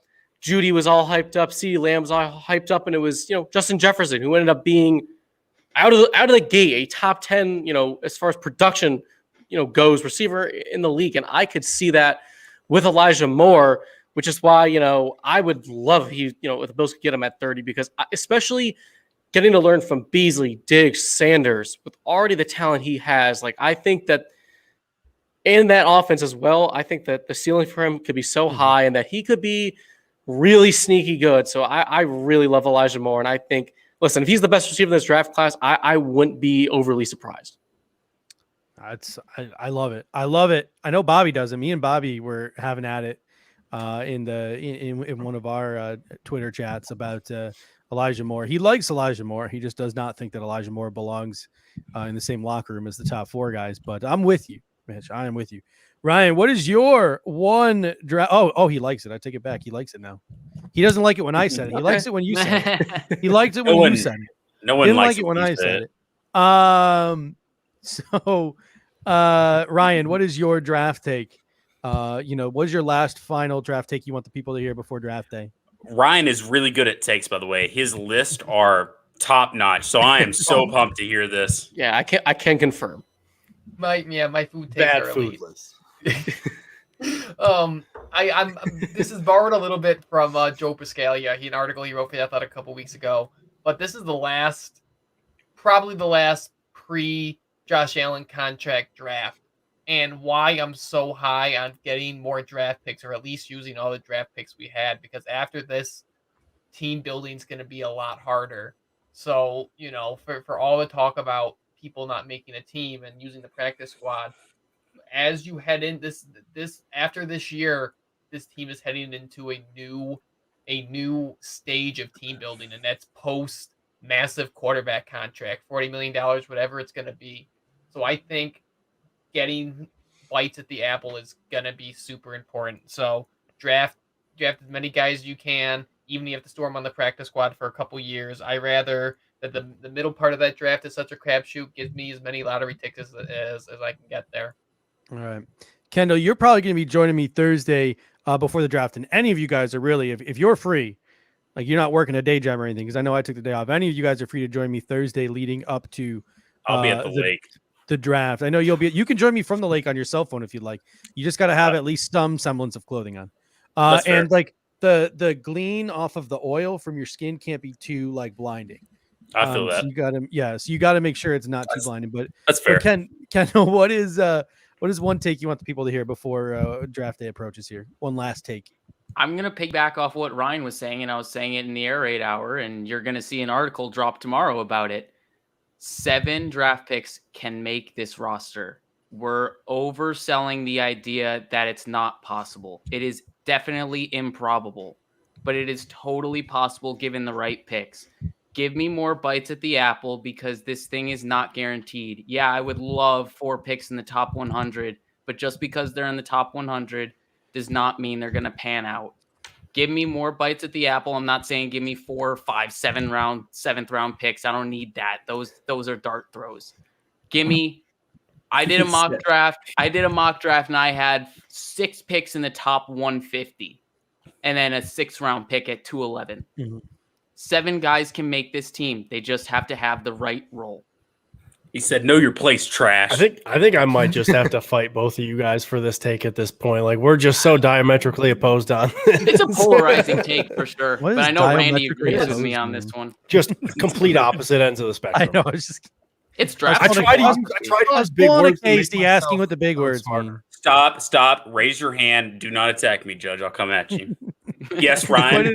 You pointed in the wrong direction. I would like to point out that I forgot to point out when it happened, but Kyle during the show questioned whether Isaiah McKenzie could make the roster. So I just want to know if Isaiah McKenzie, if you're listening, I'm not the only one. Go at Kyle I've Knapp, questioned that plenty of times. Oh my goodness! Buffalo. Oh, that was something. I'm not the only one. Go get him, McKenzie stands, not me. Real quick, I'll stand with you on that. Real quick in the comments, who has seen the founders' mocks and whose mock was better? Because right now, Pierre is going off in our BF family chat. He is going off. Is he not pleased? He said I know O-line isn't sexy, but come on now. Well, so quick rundown. What was Pierre's mock? I think I took issue with it after round 5 because I felt like it was the least realistic because all the guys he took after round 5 are guys we're not linked to. I think he took Puka. Yes, so I'll go through them real quick. So Pierre starting out, it's number 1, Landon Dickerson, not happening. 2, Tommy Trimble. 3, Trill Williams, which I like. 5 is T. Darrell Slayton. 5 again is Jalen Darden. 6 is Puka Williams. 7 is Quentin Bohanna. That's a name right there. Boy, 340. First name all team. There's a couple people that's like that's a reach, isn't it? Right? We taking tight end as a reach at 61. Have you ever seen Especially Tommy? You ever see Tommy Trimble fuck people up on the football field? Very eloquently said. Well, I mean, he's the Jake Funk of tight ends. You could grab Hall of Fame Hunter Long at 93 if you really wanted to. Sign me up for that. So sign me up for that. That's what I'm talking about. Then I do want to go through it. And I do want to read out Bobby's mock because I really like Bobby's mock. Yeah, Bobby's by the way, Bobby has won 5 times out of here. Pierre has won. The Kingpin himself has won 1. And Rico can't even buy a trophy. Like he's won absolutely nothing off of this. Much love though, dude. I love you. So number 1 for Bobby is Joe Tryon. Washington. Number 2 is Effie Melfanu. Did I say that right, Ryan? Number 3 is Marvin Wilson. Number 5 is Sardarius Hutcherson. Number 5 again is Shai Smith. Number 6 is Darren Hall. Number 7 is Javion Hawkins. So I really like his mock. He's probably going to win again this year. I hate to say that. And then Rico's was Jason Owai. Jason away. Yeah, Oh, sure. Y'all know I'm so good Casey's with names. always so been good with names. I love that. Mitch is a Penn State guy. Hold up. Pause. Okay. Mitch, you're a Penn State guy. Tell us about Jason Away. Jason Oway. Okay, so obviously incredibly athletic. His 40 time is not like BS like some of these other pro day times. He's been running in the 4.3 since he was a freshman when he first got to campus here. So he's this guy. He athletically, he's everything you want. Obviously, production wise, I honestly don't know how this guy didn't get a sack last year. I mean, I watched every game, and that defensive line needed playmakers, and somehow he didn't rise to the top and really show up, which is what concerns me about him. I've said with OA, I wouldn't mind him early second round. Early second round. If the Bills trade back and they want to take him, fine. Pick 30, no way. I've heard that Penn State's field where they run the 40s is like a couple of degrees downfield to give them a little extra boost on their 40 time. It might be. It's hilly here, man. So I would not. It wouldn't get past me if that's the case. So yeah, I mean, who knows? When we do our BF combine, I'm running my 40 downhill. No one's beating running nowhere. Moving on. I'm running from my couch to my fridge for a beer. Rico's got Hamza Nasruddin, which is a fun thing to say. Number 5 is Anthony Schwartz, looking good in Schwartz. 5 again is Isaiah McDuffie. 6 is Demetric Felton, and 7 is Avery Williams out of Boise. And see, so Rico and Bobby played it safe. Everyone in Rico and Bobby's mocks are guys that the Bills are, other than Away, are guys that the Bills are some way, shape, or form connected to. Pierre, after the 3rd pick, went off the rails and went with guys the Bills aren't linked to. So I think the reason why Pierre's draft is probably not getting as much love as the other 2 drafts is because I like the players that he took. It's just that in terms of the reality of what I think might actually happen, the fact that the Bills aren't linked to those players is what concerns me and what puts me at number 3 for him, below Rico and below Bobby. So who knows? Maybe risking it for that biscuit will pay off with trophy number 2. But I'm liking Bobby's chances and then Rico's chances of getting his first trophy because they're drafting a lot of guys. Moneyball, right? Moneyball. They're drafting a lot of guys linked to the Buffalo Bills. So even if they don't get them all, they're going to get more likely than Pierre because it seems like they're putting more lottery balls in by picking those guys the Bills have met with. All right, ladies and gentlemen, it is that time. It's that time. We are not even 1 week. I'm losing my mind. We are 3 days away from the NFL draft. By this time, 3 days from now, the draft the day one will be coming to a close. I will be shit-faced drunk, passed out on this table right here, and the Buffalo Bills will have selected their first player unless they trade back up in round 2. So it should be super, super interesting. Before we head out here, Kyle, Casey, tell us about Nap Nose Bills, which airs every Friday morning here. Nap Nose Buffalo, which airs every Friday morning here on the Buffalo Fanatics Podcasting Network. Honestly, Casey and I just kind of I think we have a really good dynamic, right, Casey? We like to mess around to start out the show. We always end up getting into some Bills stuff. Casey likes to do what he's doing right now. Casey loves interrupting. But if you like a fun show, I don't think that either of us think that we are the smartest person in the room, but we like to keep the show fun. So if you like to make sure that you are entertained when you're getting your Bills content, we're gonna make sure that you are entertained. Casey, do you have anything else to add? Don't undersell it. They're not bad takes either. I didn't say they're bad takes. I just said we might not be the smartest people in the room. Gotta make sure people know. No, Nap is amazing. He does a great job. He really is smart when it comes to the Bills. I don't know why I'm on the show. He asked me to prom one night. He was really shy about it. I said yes, and here we are. I'm on the show. I think it's because he got sick and tired of talking to himself. But the dude is smart. I can't say enough about Nap. So the dude is smart. You definitely need to check it out. It's every Friday morning. We're actually going to stay up all night long Thursday. Some are calling it heroic to report what's happening on draft night. Many people are calling it heroic. Many people are calling it heroic, but still trying to figure out who tweeted that out, by the way. So if you know, hit us up. Shut up. The one podcast that you really, really, really, really, really, really, really need to listen to, and I'm not. Let's be serious real quick. I'm not making this up. The one podcast that you really need to give love to is the 585 report down there at the bottom. These guys are incredible. Like, I'm not lying. I love listening to them. I love listening to these guys talk. Like, it's awesome. You want to talk about smart? Those two guys down there at the bottom. I love them. Real quick, before we let them promo, can you pull up Zach Vaughn's comment about Casey and me? Casey has nothing on Flip that around, Zach. Nap has nothing on Casey. Casey has something on Nap. What do I have on? No, flip that around. No. Nap has something photographs? I'm not going to say what it is. We'll just, all right. Casey, leave it at that. 585, guys. What can people expect on Saturday mornings? This week, Sunday morning. Yep, we're gonna record Saturday post draft today, so either we'll drop Saturday night or Sunday morning. Mitch edits our audio, so he's the mastermind behind that. But yeah, we just try to do a little bit in depth stuff, try to be unique. Every drops every Saturday. I don't know if there's much more to add. Casey and Nat did a really good job of selling us. I don't know if Mitch has anything to add. Yeah, I mean, other than that, follow us on Twitter at the 585 Report. You can see some of our takes, what we're thinking. And yeah, not only that, obviously check out everyone else on the BF Network, of course, because everyone's working real hard right now with the pre-draft stuff coming up. So yeah, that's all I got on my end here. And if you're not following Ryan and you end up following him and seeing some of his really, really, really bad food takes, don't let that get in the way of his awesome Bills takes, because those are really, really good.